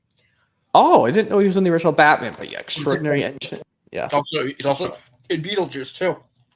I didn't know he was in Beetlejuice. I still need to give that a watch. Maybe this Halloween I'll watch Beetlejuice, with also stars Alec Baldwin. Right, both those movies are from Tim Burton. Oh, and then next up we go to Journey Beyond Sodor, the first Thomas home media product to be under Foley Mattel Creations after Hit Entertainment was bought out fully.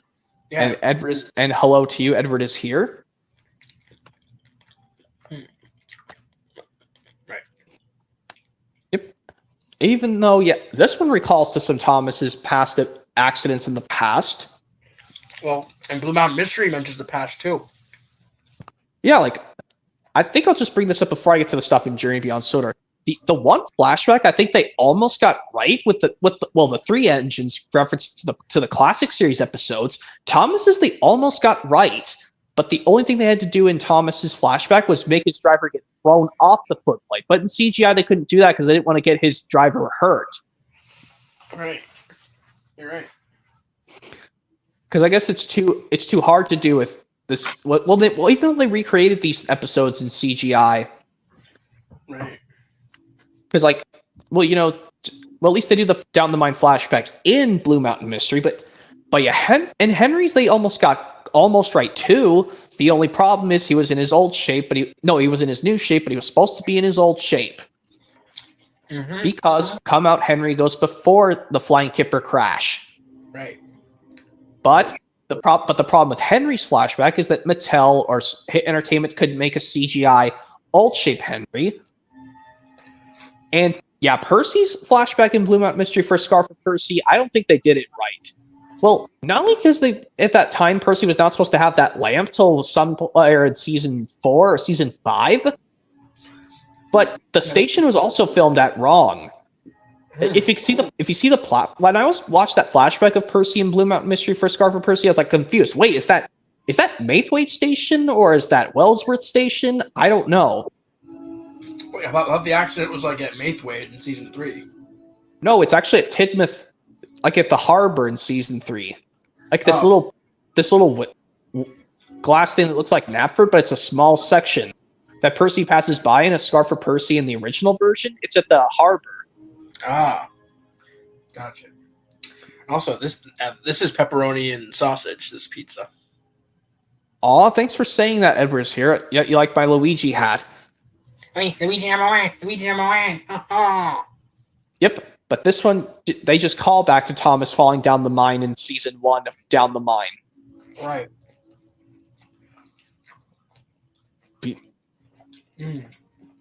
I gotta admit, Journey Beyond Sodor's. I think this is a twist of both MGM's Wizard of Oz and Disney's Alice in Wonderland. I don't know. Have you seen both? I don't know if you've seen both those films, Mr. PD Productions, both Alice in Wonderland and The Wizard of Oz. I've seen the original Alice in Wonderland from 1951. I don't remember if I've watched Wizard of Oz. Might have watched it maybe a long time ago. I've Wizard of Oz. I have it on VHS, and it's movie from 1939. Yep, this year's going to be 85 years old, The Wizard of Oz. Right, and also that movie, I found out that the original voice of Snow White, Adriana Castellati, made a cameo in Wizard of Oz. Oh my gosh, because they came 2 years apart. Right. And yeah, there is a sad song in Journey Beyond Sodor. Edward is here. It's called the "I Want to Go Home" portion when Thomas sings, "When can he go home back to Sodor?" Oh. And it makes you cry, even more than the Frankie crying towards the end of Journey Beyond Sodor in this film. But I think I dislike the Frankie crying portion at the very, very end of the film more than the sad "I Want to Go Home" song. Oh, I see.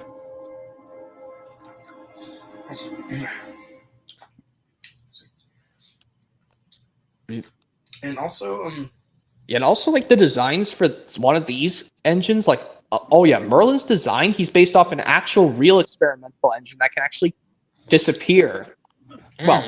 Well, in a real life engine that has these 3 funnels, he's designed like that. Merlin, he's based off a real life steam engine who did actually have that power to turn invisible. Very nice. So, kind of like the Invincible Woman from Fantastic Four. Yeah, Susan Storm, aka the Invisible Woman.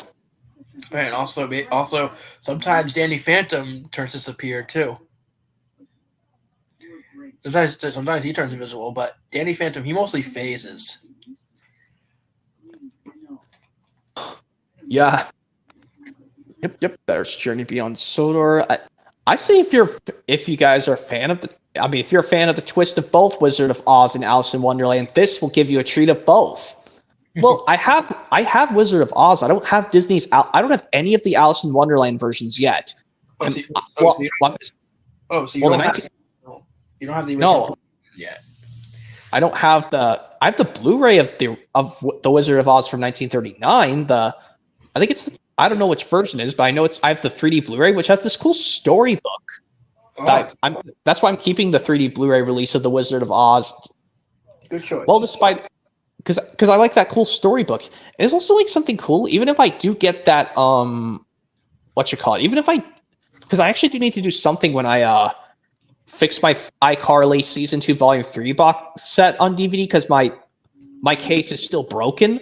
I'm actually going to replace it. I think I could replace it with my Family Guy Volume 7 DVD set, but just leave that. I'll leave the cardboard sleeve because it's got that cool storybook, that Target exclusive version of Family Guy Volume 7.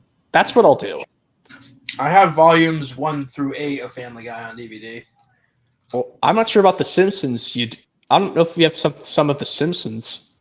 For Simpsons, I have the Best of Simpsons VHS box set, and I have Season 8 on DVD, and I have the Simpsons movie on DVD. Okay, Simpsons movie. I need to get Simpsons movie back one of these days. The Simpsons movie in 2D. That's from the trailer. Yeah, and also like they said, reference to he's a spider pig. Yeah, Spider-Man reference. Also, it's also funny when Homer said this. Like, this film is not yet rated. Hold on, in a couple of the trailers? I don't know from that question Edward is here, because every time I see Peter doing this stupid thing, and Lois has to get extremely angry. Seeing Lois in that angry style Season 1 and 2 throws me to Miss Jenny being cross in this one episode I hate of the Jack. Well, I don't hate it.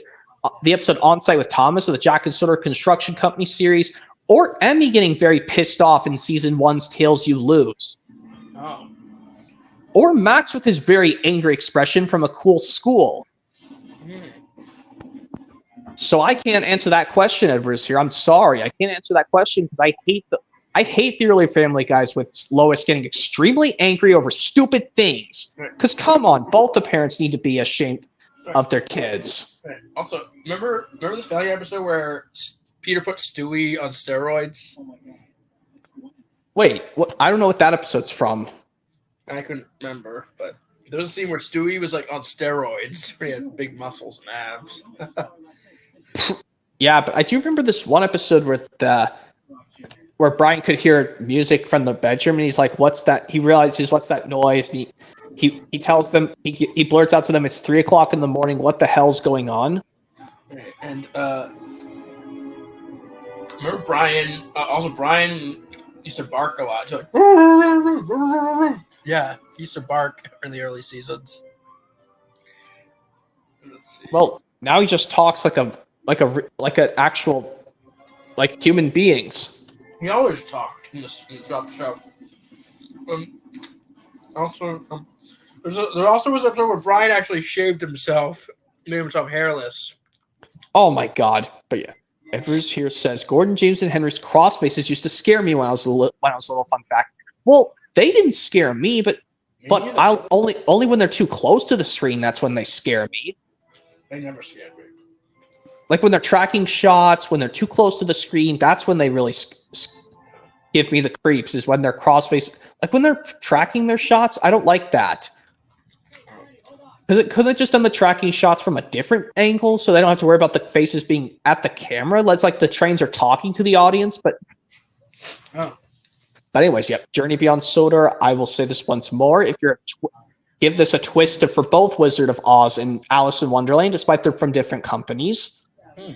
Well, even though Walt Disney Studios and Warner Brothers Studios were opened in the same exact year, technically. Yeah, 1923. Yeah, but I think Disney made their first animated feature in 1937, or slash 1938 for Snow White and the Seven Dwarfs. But I don't know what Warner Brothers. I don't know no. Warner, and that's an MGM film. Wizard of Oz. Right.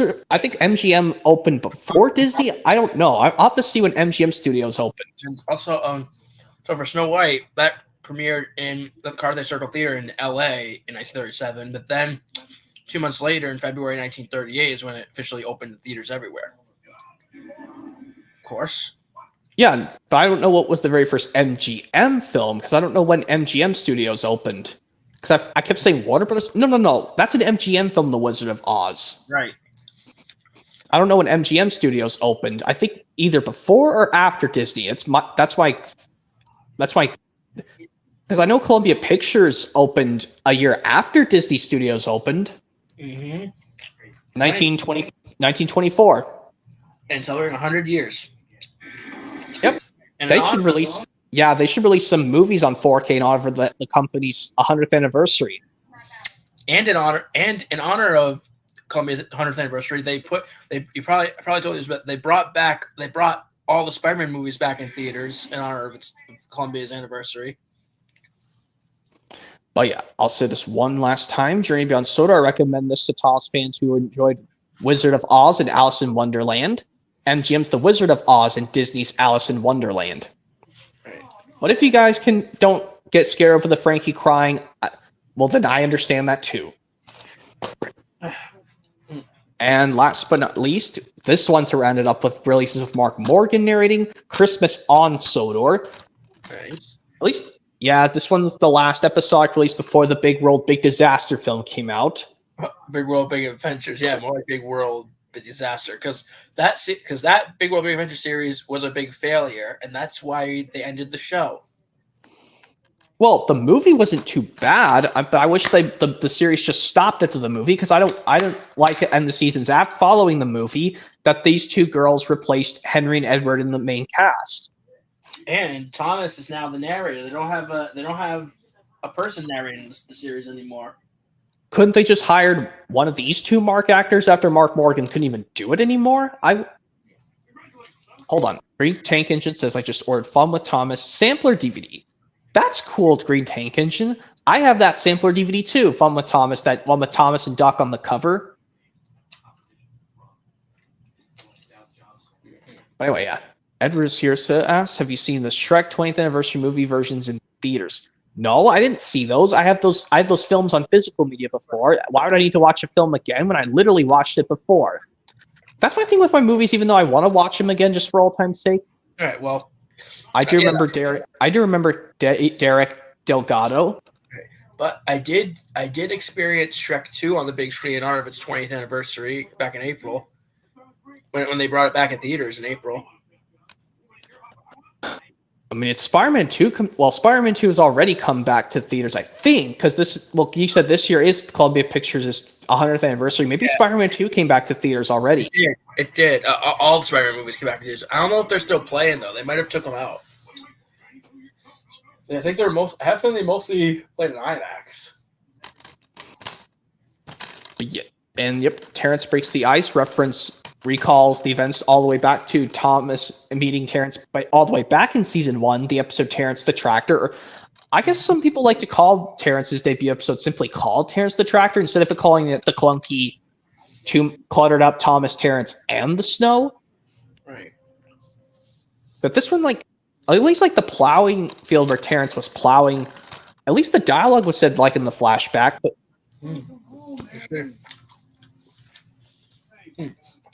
hold on, he says he ordered a Fun with Thomas DVD with 10 years of Thomas inside the gift. What the crap? He said it has a 10 years of Thomas in the case for the Fun with Thomas DVD. He should have looked at that more clearly. But Christmas on Sodor. Sometimes a lot of thrift stores can have releases that have the wrong discs in them. Yeah, you just gotta watch what you're doing when you're in thrift stores. You gotta be careful, but when you buy stuff brand new in the stores, it gives you the right thing. But we don't know. But they don't sell new releases. They don't even sell good new releases anymore. But Christmas on Sodor. I know in the flashback of Terrence the Tractor all the way back in season 1. This one, Thomas tries to back out of the snow when he got stuck. Annie Clarabelle said before that, saying, Thomas, you should go back to your snowplow just in case. And Thomas still explains that snow is silly stuff it won't stop him. Well, he's mistaken. Yeah, it is silly stuff, but it can stop a lot of people. It doesn't stop people. It stops engines. I think animals can get stuck in the snow. Yeah, it's too deep. Well, I'm not. Well, this is a kids show with CGI technically, but and this one, this one, Terrence pulls all Thomas, Annie Clarabelle out of the snow. But in the original, I like how he had to take Annie Clarabelle away first and then come back to pull Thomas out. Right. I mean, and this one has some Perkins. He has the Perkins segment, how the steam engines use their coal. Right.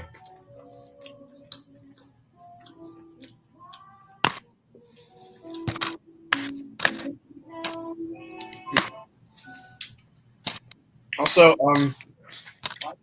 my sense were, but in Spider-Man 3, I have a feeling that the stuff that made Venom, all that black stuff throughout that black shit throughout the movie, looks like tar. Yeah, that black Spider-Man suit. When I watched Spider-Man 3 for the first time, hold on, Edward is here to asking another question. Man, he's asking so many questions. He needs to calm down a bit. Yeah, one at a time. Did I literally just bring up the rule? Another rule I forgot to bring up earlier. Stop spam commenting in the live chat.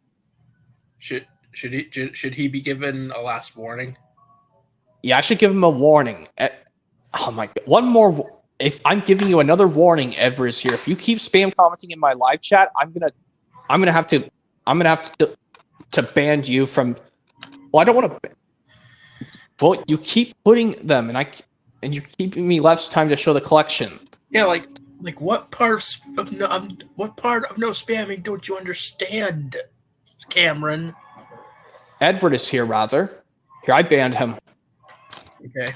Anyways, as you were saying, so when you saw Spider-Man 3 for the first time, what'd you say? That Spider-Man black suit gave me the creeps. It's what is? That's a creepy. That's an evil version. I think it's an evil version of the real Spider-Man. Well, I'd say it's a bully kind of version of him, like Bully Maguire. And but like I said, I still enjoyed Spider-Man 3 because I enjoy all three. The first one from 2002 is still my favorite. Yeah, this one. It's the equivalent of how Peter can discover his powers of Spider-Man faster than the Fantastic Four does. And how in the Fantastic Four Rise of the Silver Surfer, how Johnny Storm was able to use Sue's powers to turn invisible. Because I guess the reasons why that happened is because when he encountered the surfer, it did something to his molecules. And so whenever he touches another person, it makes him switch powers with someone else. Right. Like first when he touched, Sue touched Johnny first. She was screaming and freaking out, all burned. Right. And then when Johnny called out "Flame on," he turned invisible. Right. Yeah. Stick with the first two Fantastic Four movies. Well, yeah. Stay away from that bullshit 2015 one. Yeah, I tried it once. I'm never watching it again. 2015 Fantastic Four. I'm keeping it out of my possession. I'm going to get the double feature of the original two. Yeah, even though those have some negative reviews, but I still enjoyed those ones. Those are better. And also for the Fantastic Four movie 2005, they made Thing hands and Thing feet. Yeah, Thing hands are kind of like Hulk hands, but for the Thing. Like, yeah, and I'm sure you remember the Hulk hands that were put out for the Hulk movies. Yeah, you told me about that in the last stream. Yes, I think Toy Biz made the original Hulk hands in 2003, and then Hasbro has been making Hulk hands, I believe, ever since the 2008 Incredible Hulk movie. Yep. But anyways, yeah, Christmas on Sodor. That's the last. Oh wait, there's a guest who's trying to get in. Oh, Jake Martin, let me please add him. Yes, please. Hey there, Jake. Hey, Jake Martin. Welcome to the. Welcome to the stream with Thomas Home Media Releases with Mark, the last of the original narrators, Mark Morraghan. Yep. At the last, I know you missed most of this, but that's okay. But at least you'll get to show some. Well, oh yeah. How about you just show the last ones, because just to catch up. Engines to the Rescue. Yep. I haven't Yes, indeed. Since this one. Yep. I'm just hold it. There. Tale of the Brave. Yep. Yeah. Yep. I still has that bullcrap part. Percy treats Thomas like crap. But someone made a fan-made image to Thomas to get some angry look back at Percy for calling him out. Someone made a fan-made picture on Google. But you'll look it up eventually. Oh, all right. And Signals Crossed. Yep, last Thomas DVD of 2014.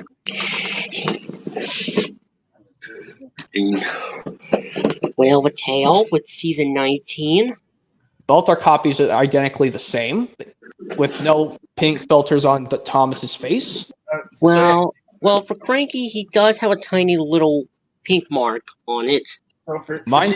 I think mine has Harold. Well, I'll show you later. But yep, you should keep showing your releases. Wild Water Rescue, which only has one episode. The episode Wild Water Rescue itself. Yep. And you were saying PD Productions? So for season 19, did all season 19 episodes air on PBS Kids, or did some air on Nick Jr. afterwards? Because I thought a couple of some of them were on PBS Kids, and then some had to be put to Nick Jr. Yeah, I know, because I know Nick Jr. I know it moved to Nick Jr. in 2018, but I wonder what season started on Nick Jr. Like maybe 19 and 20. 19, 20, 21, and then 22 and 23. And then 20. Then it looks like, and then 24 was only on Netflix. Yeah, I don't know why they didn't put it on Nick Jr. 24, but yeah. And Sodor's Legend of the Lost Treasure. Yeah, I hate Sir Topham Hatt in that movie than any Thomas movie combined. Which I don't know how someone can make a dialogue with Thomas actually making a crying impression after Sir Topham Hatt said he has had quite enough of Thomas's excuses and he forces him to go to his shed immediately. He starts crying. I don't know who can do that, honestly. Tales on the Rails, which has 3 season 19 episodes and 2 from season 18. But at least all of them are narrated by Mark Morraghan, despite Thomas, Percy, and James and Sir Topham Hatt are switching their voices. Story Your Engines, which has some more episodes from season 19. Yep, I do like I like how every character switches from which one of their wheels has the best movement, and they think Spencer's 18 wheels, Toss is 6 small wheels, and then Birdie the bus tries to help. And Great Race, which yes, we still despise Annie and Clarabelle lying, and Thomas is unable to go to the Great Railway Show. Yes, with the parade had to leave him behind, even though there is a reference to Toss the special letter in the Great Race, technically, at the beginning, when Toss is talking to Flying Scotsman about it.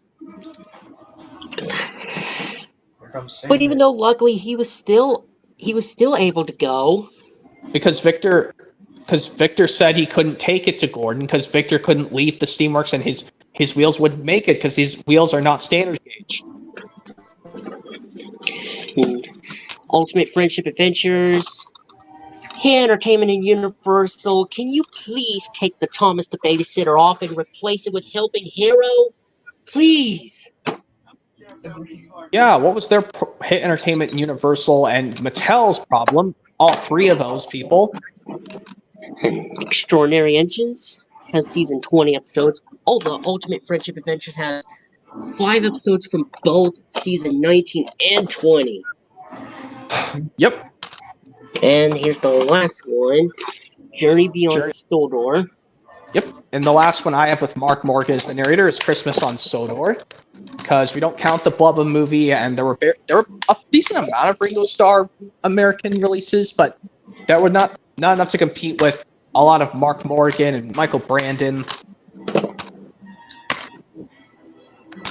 I guess we're done with this because we don't go straight to Blubba movie because there's nobody narrating that movie. Mm-hmm. But now I'll show you some stuff now that I've finished this Jake Martin.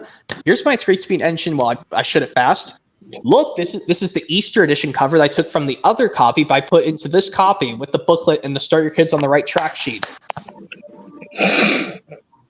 And that proves, look, my 3-speed engine single copy is fully done.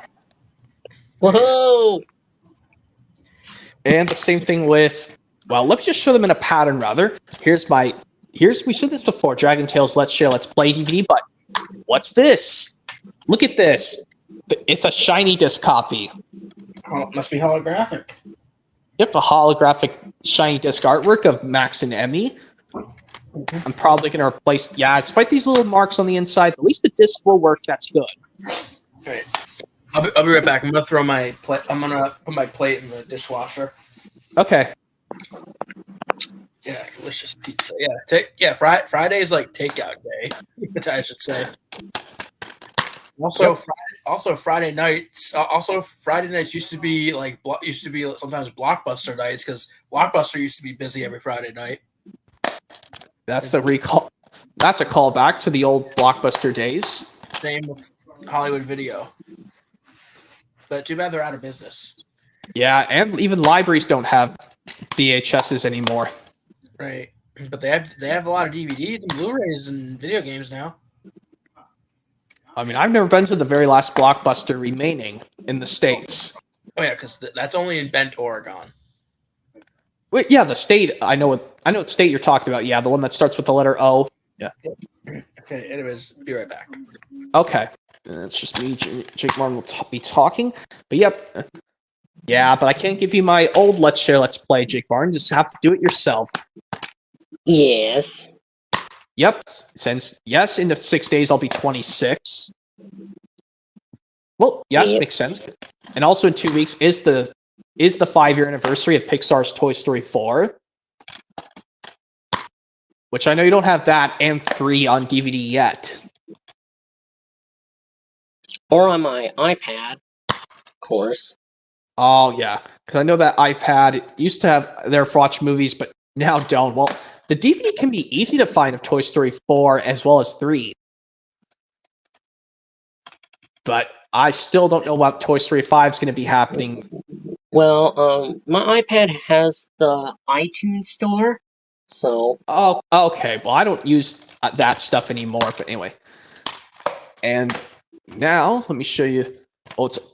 I turned it up the right way. Here's my engines and escapades, yes. And this one's fully complete because what? Surprise, surprise! Valentine's Day packaging in the original 2008 release of Engines and Escapades. Yeah. Yep, I'm keeping these. Yeah. And as for my copy of Engines and Escapades, mine doesn't have a slipcover, but that's fine. I just want to get the original print because it's the final Thomas DVD to be distributed by 20th Century Fox before Lionsgate took over, and my copy still has inserts. It just doesn't have this one though, with this advertising with these Thomas DVDs on the back. That's what it's only missing. Well, mine's not missing. I mean, I'm the 3 inserts, they came when I got it since when? 2021, and yes. That's right. So that was 3 years ago. Like, came with the Thomas magazine, which I'm probably not gonna buy, and oh my gosh, Fifi and the Flower Tots. I don't know a single person who likes that show. Man. Okay, there's the insert I was talking about. Same people who made Bob the Builder and Rubber Dubbers. Man. Now here's the insert. And for Thomas DVDs and the also prototype of.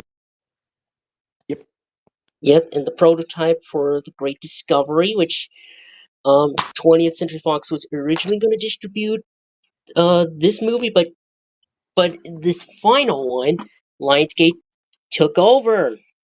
So, but yeah, my Engines and Escapades, now it has the Valentine's Day packaging. Well, I took it from the Lionsgate print because I'm getting rid of that Lionsgate print of Engines and Escapades. I will get the Carnival Capers one eventually soon, as well as get a slipcover where it has both spines not faded. Yep. Now my Engines and Escapades is fully 100% finished with the upgrade.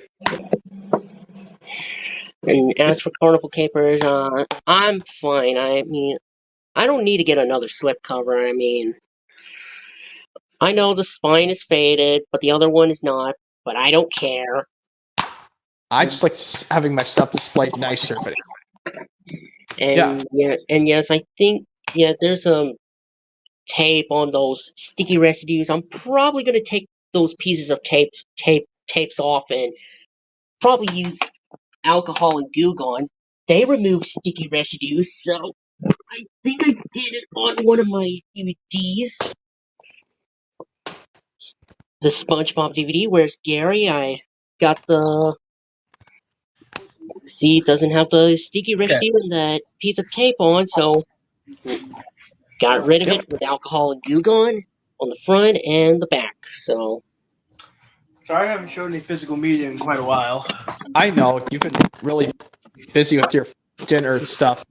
And with conversations and shit. But I'll show off my Spider-Man movies. That's the first Spider-Man? 2002. I would say my number one favorite movie of 2002. Oh, I have that movie on VHS. Oh, yeah, that's nice. Oh, I have the DVD counterpart.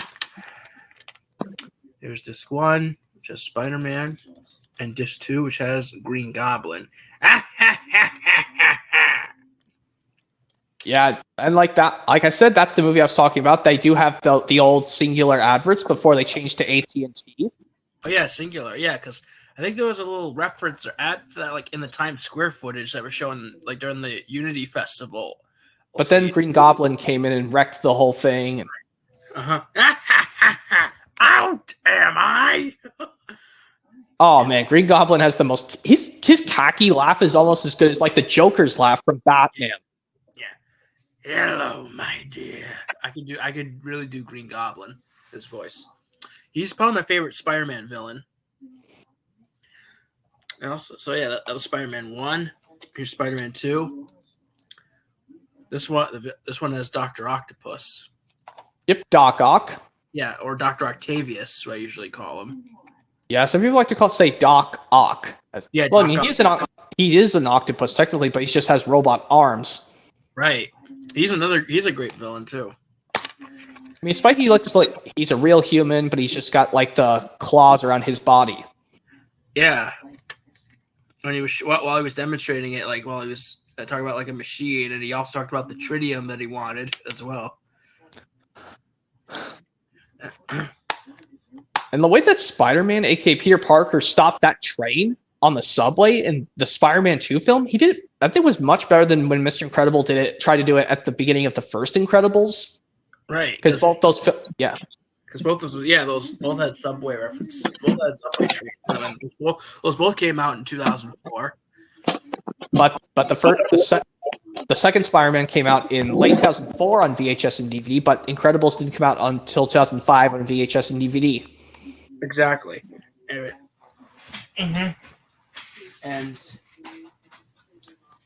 here's the only Blu-ray, Spider-Man 3. Yeah, I just have all three of those together on 4K. Nice. This is the first Spider-Man movie to get a Blu-ray release. I mean, the first two did get a Blu-ray after that. Well, actually, I got it the same day as this one, but because it's just that the first two movies were DVD only first. Well, as well as VHS. Right. And so and I'm watching it on Blu-ray. So the Blu-ray is in the Blu-ray player at the moment, but I put the DVD in here as well in a 2-disc Blu-ray case, a backup one, because when it was released at Blu-ray and DVD, they were released separately. Oh, I didn't know that, because I mean, with these kind of films, these Adam Sandler films, they got DVD and VHS before their Blu-ray counterparts even came out. Like, take for example, 50 First Dates. I think that one got on Blu-ray in 2006 after the DVD came out. Right, and also I know that there also was a 2-disc Blu-ray release of this film as well that had both Blu-ray movie and Blu-ray bonus features. I did see a copy of that when I was at Music Magic a couple weeks ago, but maybe next time I see it, I'll probably get that version to replace this one. I'm sure it'll have the same exact Blu-ray disc. But I'll just put the DVD in as well. So, yeah, it'd be really cool if all three of us could do a meetup outside in person. It'd be so cool. I mean, I've seen that in previous vlogs with many other YouTubers. I bet. But unfortunately, none of us have a way to text each other through our phones. No, but we'll still be able to. But we can always still video chat on YouTube though. Yeah, I guess it's better than just going in person, because I think it's just trying to doing in person might be a little dangerous. But I mean, yeah, well, because we're like so far away. Yeah, you, me, and Jake Martin are all in 3 individual states, which will not say out loud here. Right. All right. So this is the Tobey Maguire Spider-Man trilogy. Yep. From Sam do. Raimi. Yeah. Now I'll show you the 2 amazing Spider-Man movies I have with Andrew Garfield. Yep. And yep. So where's the? I guess I'll just explain it. Yeah, I know. Still don't have these movies. I was showing Journey Beyond Sodor earlier, Jake Martin, how they twisted both Wizard of Oz and Alice in Wonderland. You still don't have Alice in Wonderland yet. And also in Spider-Man 3, they actually found out that the real killer of Uncle Ben is still out there. That would be Sandman. Oh my gosh. Because in the first movie they tracked down the wrong killer, so that then that was revealed, and they found the real killer revealed in Spider-Man 3. That would be Flint Marko, also known as Sandman. But he didn't mean to kill Uncle Ben. It was an accident. At the end of Spider-Man 3, he told Peter Parker I think he said he was sorry for what happened earlier. Right, and he didn't ask him to forgive him. He just wanted to understand, but Peter still forgave him. Which is nice, and then we go to this. And then after that, we go to the sad scene where Harry sadly dies because Venom killed him, as you remember. Yeah, with Harry's glider, and Harry was the new Goblin as well. Yeah, Harry Osborn. Yeah. Right. All right. So here's the Amazing Spider-Man from 2012. This is actually the 3D Blu-ray. Because it's got that cool clearish Blu-ray case that come in a style of PS3 games. Yeah. That's right. Maybe I should do that for Cloudy Chance of Meatballs 1 and 2 because I like those clear cases. Right. All right. So there's actually. Well, I think I know a trick. I'll just get a 3D copy of Cloudy Chance of Meatballs 1 and 2 that doesn't come with the Blu-ray, because I actually want to do something really cool. I want to take the disc 2 from the Cloudy Chance of Meatballs 2010 DVD and put it into the Blu-ray combo pack, but then I have to find an empty 4-disc Blu-ray case. No problem. And guess what? There's actually 5 discs. You know what? I'll show you in a minute. But first, here's the DVD, 3D Blu-ray, regular Blu-ray, the bonus Blu-ray, and also a bonus DVD disc. Oh, bonus disc. Okay. Yeah, that was surprising. And yeah, I saw this. I remember seeing this in the theater back in 2012 when I was 9. I mean, that was cool. I mean, yeah. I still need to get Disney's Alice in Wonderland on Blu-ray soon. I want to get the recent issue Blu-ray of Alice in Wonderland 1951 version because I think that one fixes the RKO Radio Pictures logo at the beginning on that version. Yeah.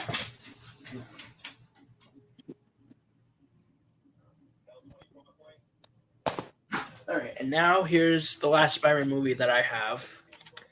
Amazing Spider-Man 2. Also in Spider-Man 3 and the 2 Amazing Spider-Man movies, they have Gwen Stacy. She's one of the other girls that appears in the comics, not just Mary Jane. I was so shocked at that too. Yeah. So, yeah, it's kind of a confusing difference in the comics.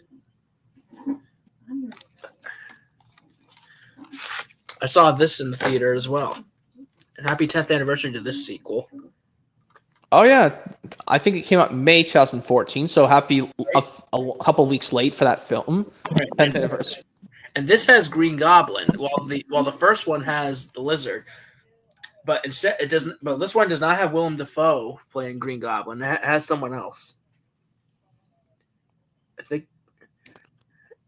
Let's see. Oh yeah. I gotta tell you, the ending of Amazing Spider-Man 2 is almost as emotional as Spider-Man the original Spider-Man 3.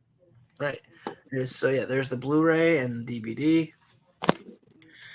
and the code, which I'm not gonna use. I don't have the Tom Holland Spider-Man trilogy home yet, which is Homecoming, Far From Home, and No Way Home. But I want to get those soon. And plus, I haven't seen those yet. I'll hope to watch. I'm gonna try and watch them soon because many people love that franchise. And also, I heard that No Way Home has all the Spider-Man actors in it. And Toby, Andrew, and Tom, all 3 of them. Wow, I was shocked. I've never seen No Way Home. I still need to watch that. Yeah, it's almost in 3 years. It's about 3 years since that one came out. And also a lot of the villains from the Sam Raimi trilogy came back. Well, it did not have Venom though, but it had Green Goblin, Dr. Octavius, and Sandman. I think the Lizard might have been in it too. Yeah, some of the actors came to reprise their roles. Yeah, and Willem Dafoe. He's probably the best Goblin, and yeah, he was both Goblin and Gil. He also was Gil in Finding Nemo. Oh yeah, that's cool. He also voiced him in Finding Dory, but the Tank Gang appeared right after the end credits of Finding Dory. I was like, wow, I saw that. I think I saw that post-credits scene when I saw Finding Dory in the theaters 8 years ago. Yeah, that was a great post-credit scene, like a great message. They added the Tank Gang.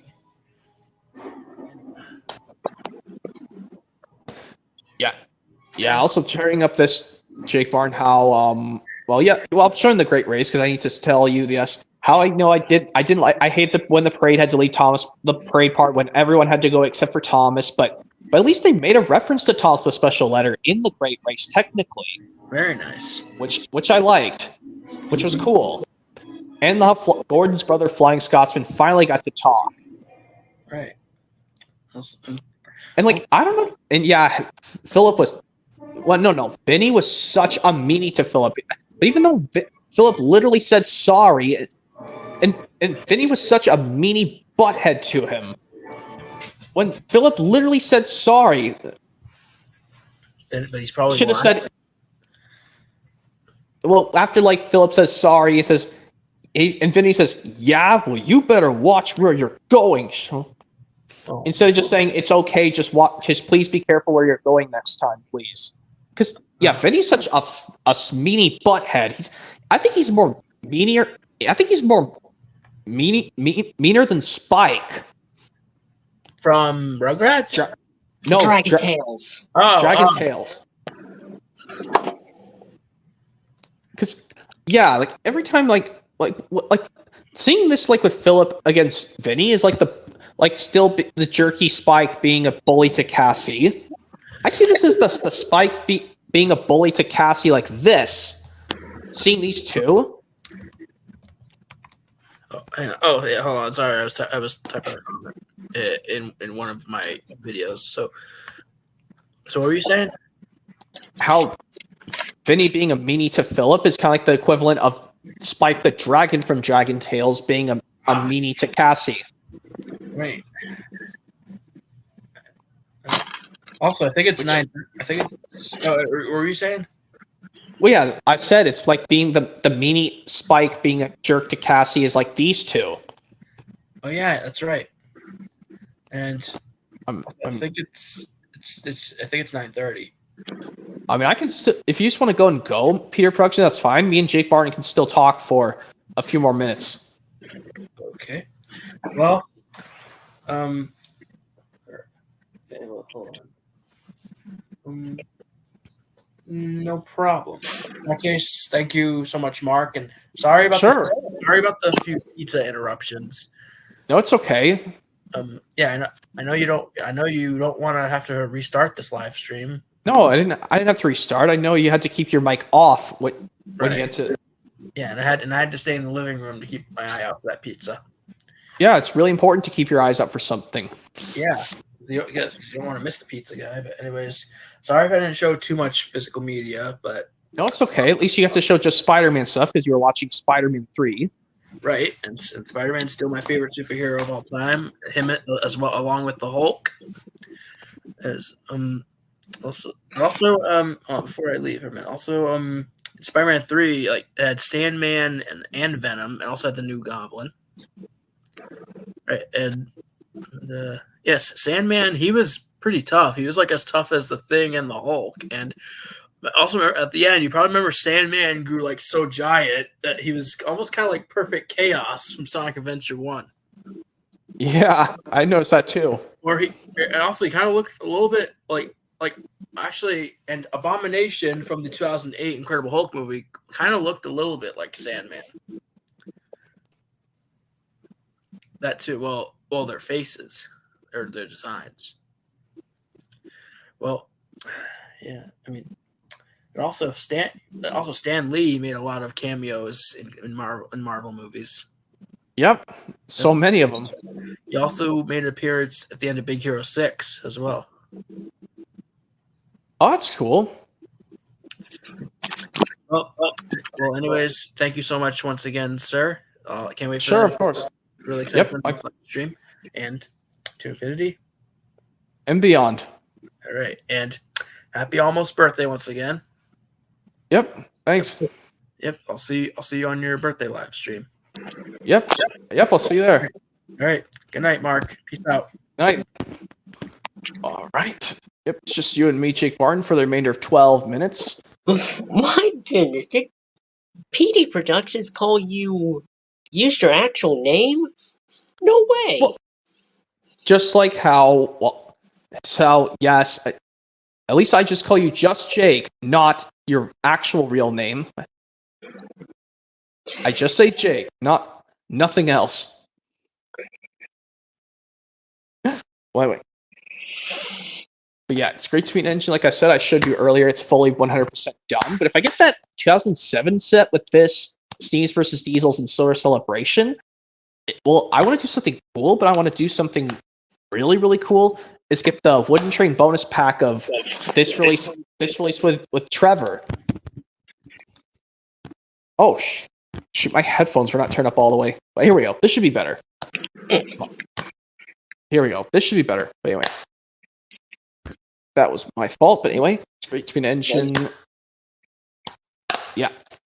Still don't know what DVDs you'll get with this, Jake Martin. If it's a VHS or DVD. Yes, I'm planning to get it on DVD, and probably going to get it with Wooden Railway Toby, because, like I said, he's in one of these episodes. Like, you could do a Toby and Percy and the Magic Carpet, and the special delivery read-along. Yep, and I mean, I know if it doesn't come with this Start Your Kids on the Right Track sheet, that's honestly okay. But I mean, at least it comes with a booklet if you get a Wind Train bonus pack with these Season 8 releases.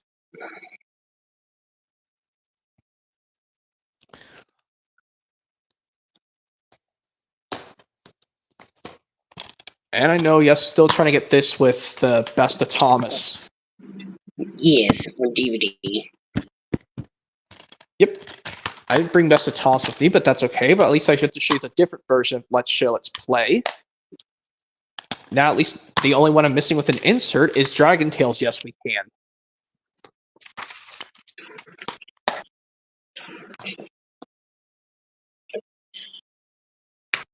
Or let me see if I can grab this new thing I want to show you, Jake Martin, because I know you have this particular film.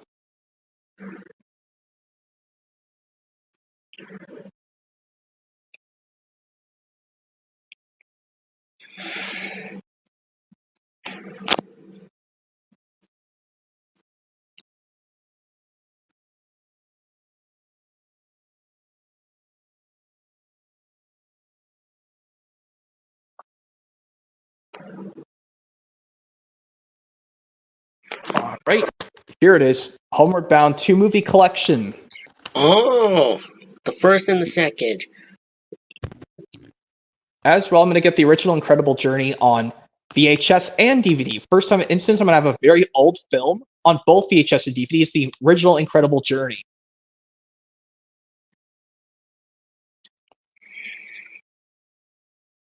Yep, I know you have these two on VHS independently. Well, I only have the second. I'm missing the first one. Yep, this is what the poster art looks like if you get the VHS, or if you get these on DVD solo, or just get this 2-movie pack like I have. And yes, unfortunately, this pack I'll have to live with the first one in full screen and the sequel in widescreen. But at least, like, this one, they put the label widescreen bar on the second one, but the first one's always been in full screen.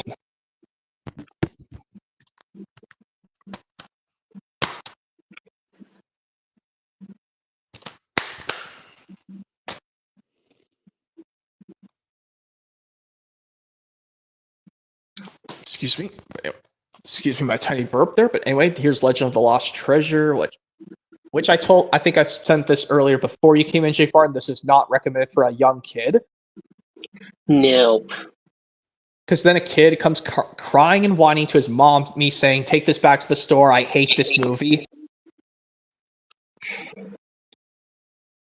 And like I was wondering if someone could make like a fan-made scene where Thomas did actually cry after Sir Topham Hatt told him off one last time for his actions, but even though Thomas literally was saving Ryan.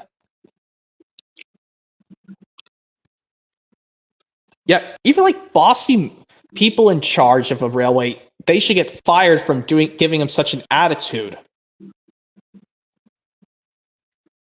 Whenever I see my managers being bossy to me at work, Jake Martin, I tell them I've had enough of that sassy attitude.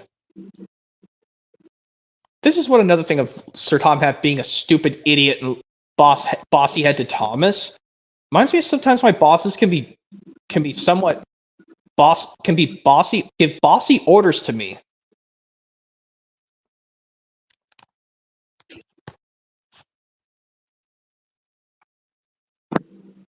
Anyway, yeah.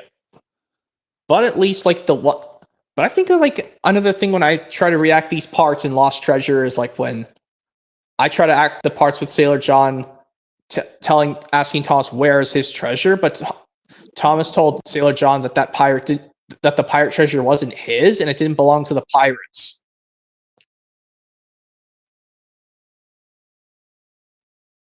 But I think this chase, along with the Magic Railroad chase, I have to play both at the same time to see which one has more action in it.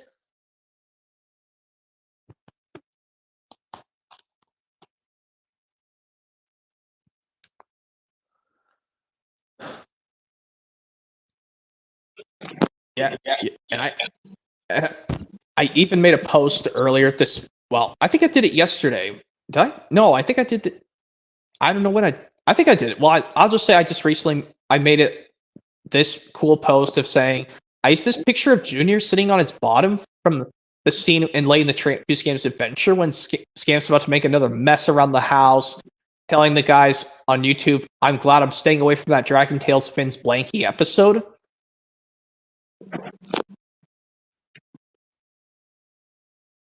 How it and Toss the Babysitter are terrible.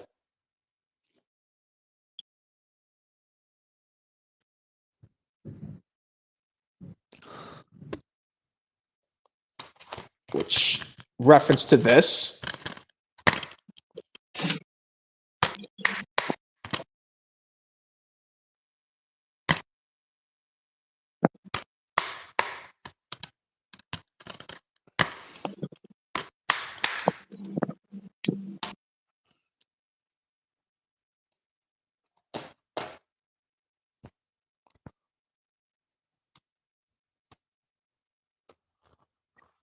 This kind of show.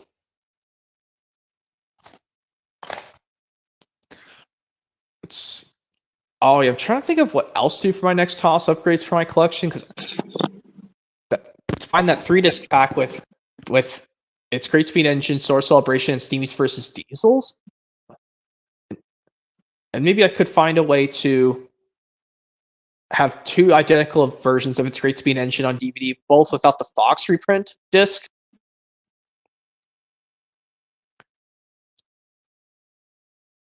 I'll have to figure out where to plan my Dragon Tales DVD collection soon.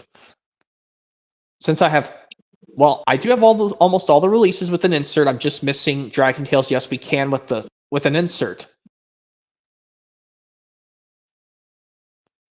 But actually something really, really cool I'm going to do, Jake Martin, is if I get these, if I have to get so many copies of Track Stars, but I actually want to put the inserts for the the Easter and the flashcards versions and put those into the copy in Steam Engine Stories, but keep the Track Stars with the 3 inserts as it is.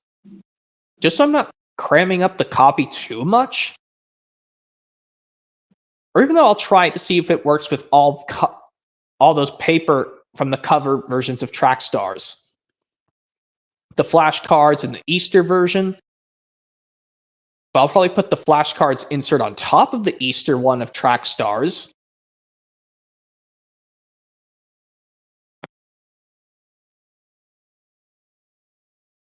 And still missing a slip cover for Railway Mischief.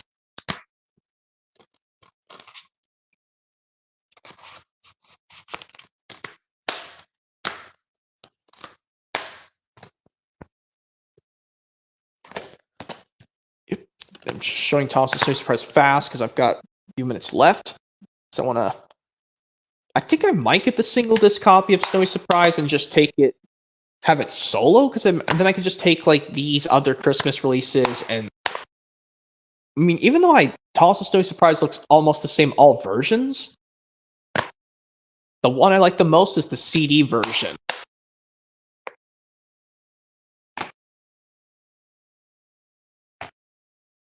It's New Friends for Thomas, still missing the DVD copy of this.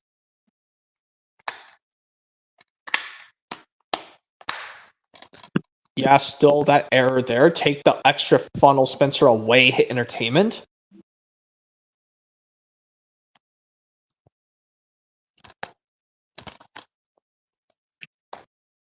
But oh yeah, I've got 1 minute left, Jake Barnes, so why don't I just do an impression since you're here?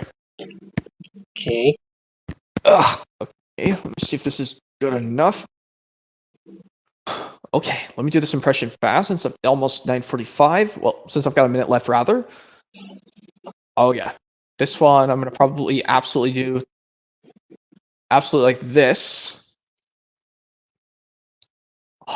Oh, how about this one where it goes like this? It goes like this.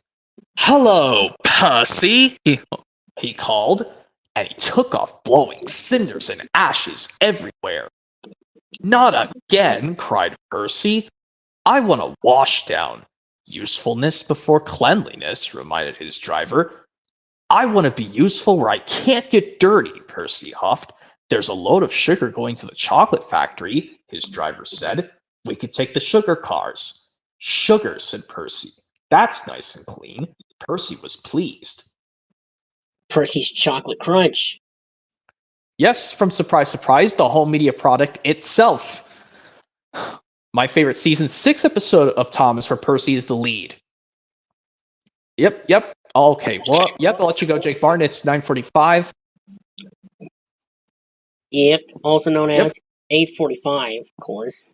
Yep, I'll let you go, and hopefully keep an eye out for my birthday stream next week on Thursday. Alright. Yep, see ya. See you on your birthday stream. Yep. Well, anyways, he's out, guys. Jake Martin's out, and hopefully, guys, enjoyed this stream, showing off my Thomas Home Media collection with releases now with the final one of the original narrators, Mark Morraghan of all narrators. So yep, hopefully you guys enjoyed this, and hopefully stick around for the next stream coming up in just a few days, which is surprise, surprise, my birthday stream. Yep, hopefully you guys are looking forward to it. Coming up this Thursday, guys, my birthday stream coming up on Thursday, June 13th. And hopefully you guys are looking forward to it. And that's it, everyone. And time to choo-choo out of here, guys. And it's time to choo-choo and go back and go back home. Or as I say in Thomas and Friends, it's time to choo-choo and say goodbye for now, everyone. And stick around for my birthday stream coming up.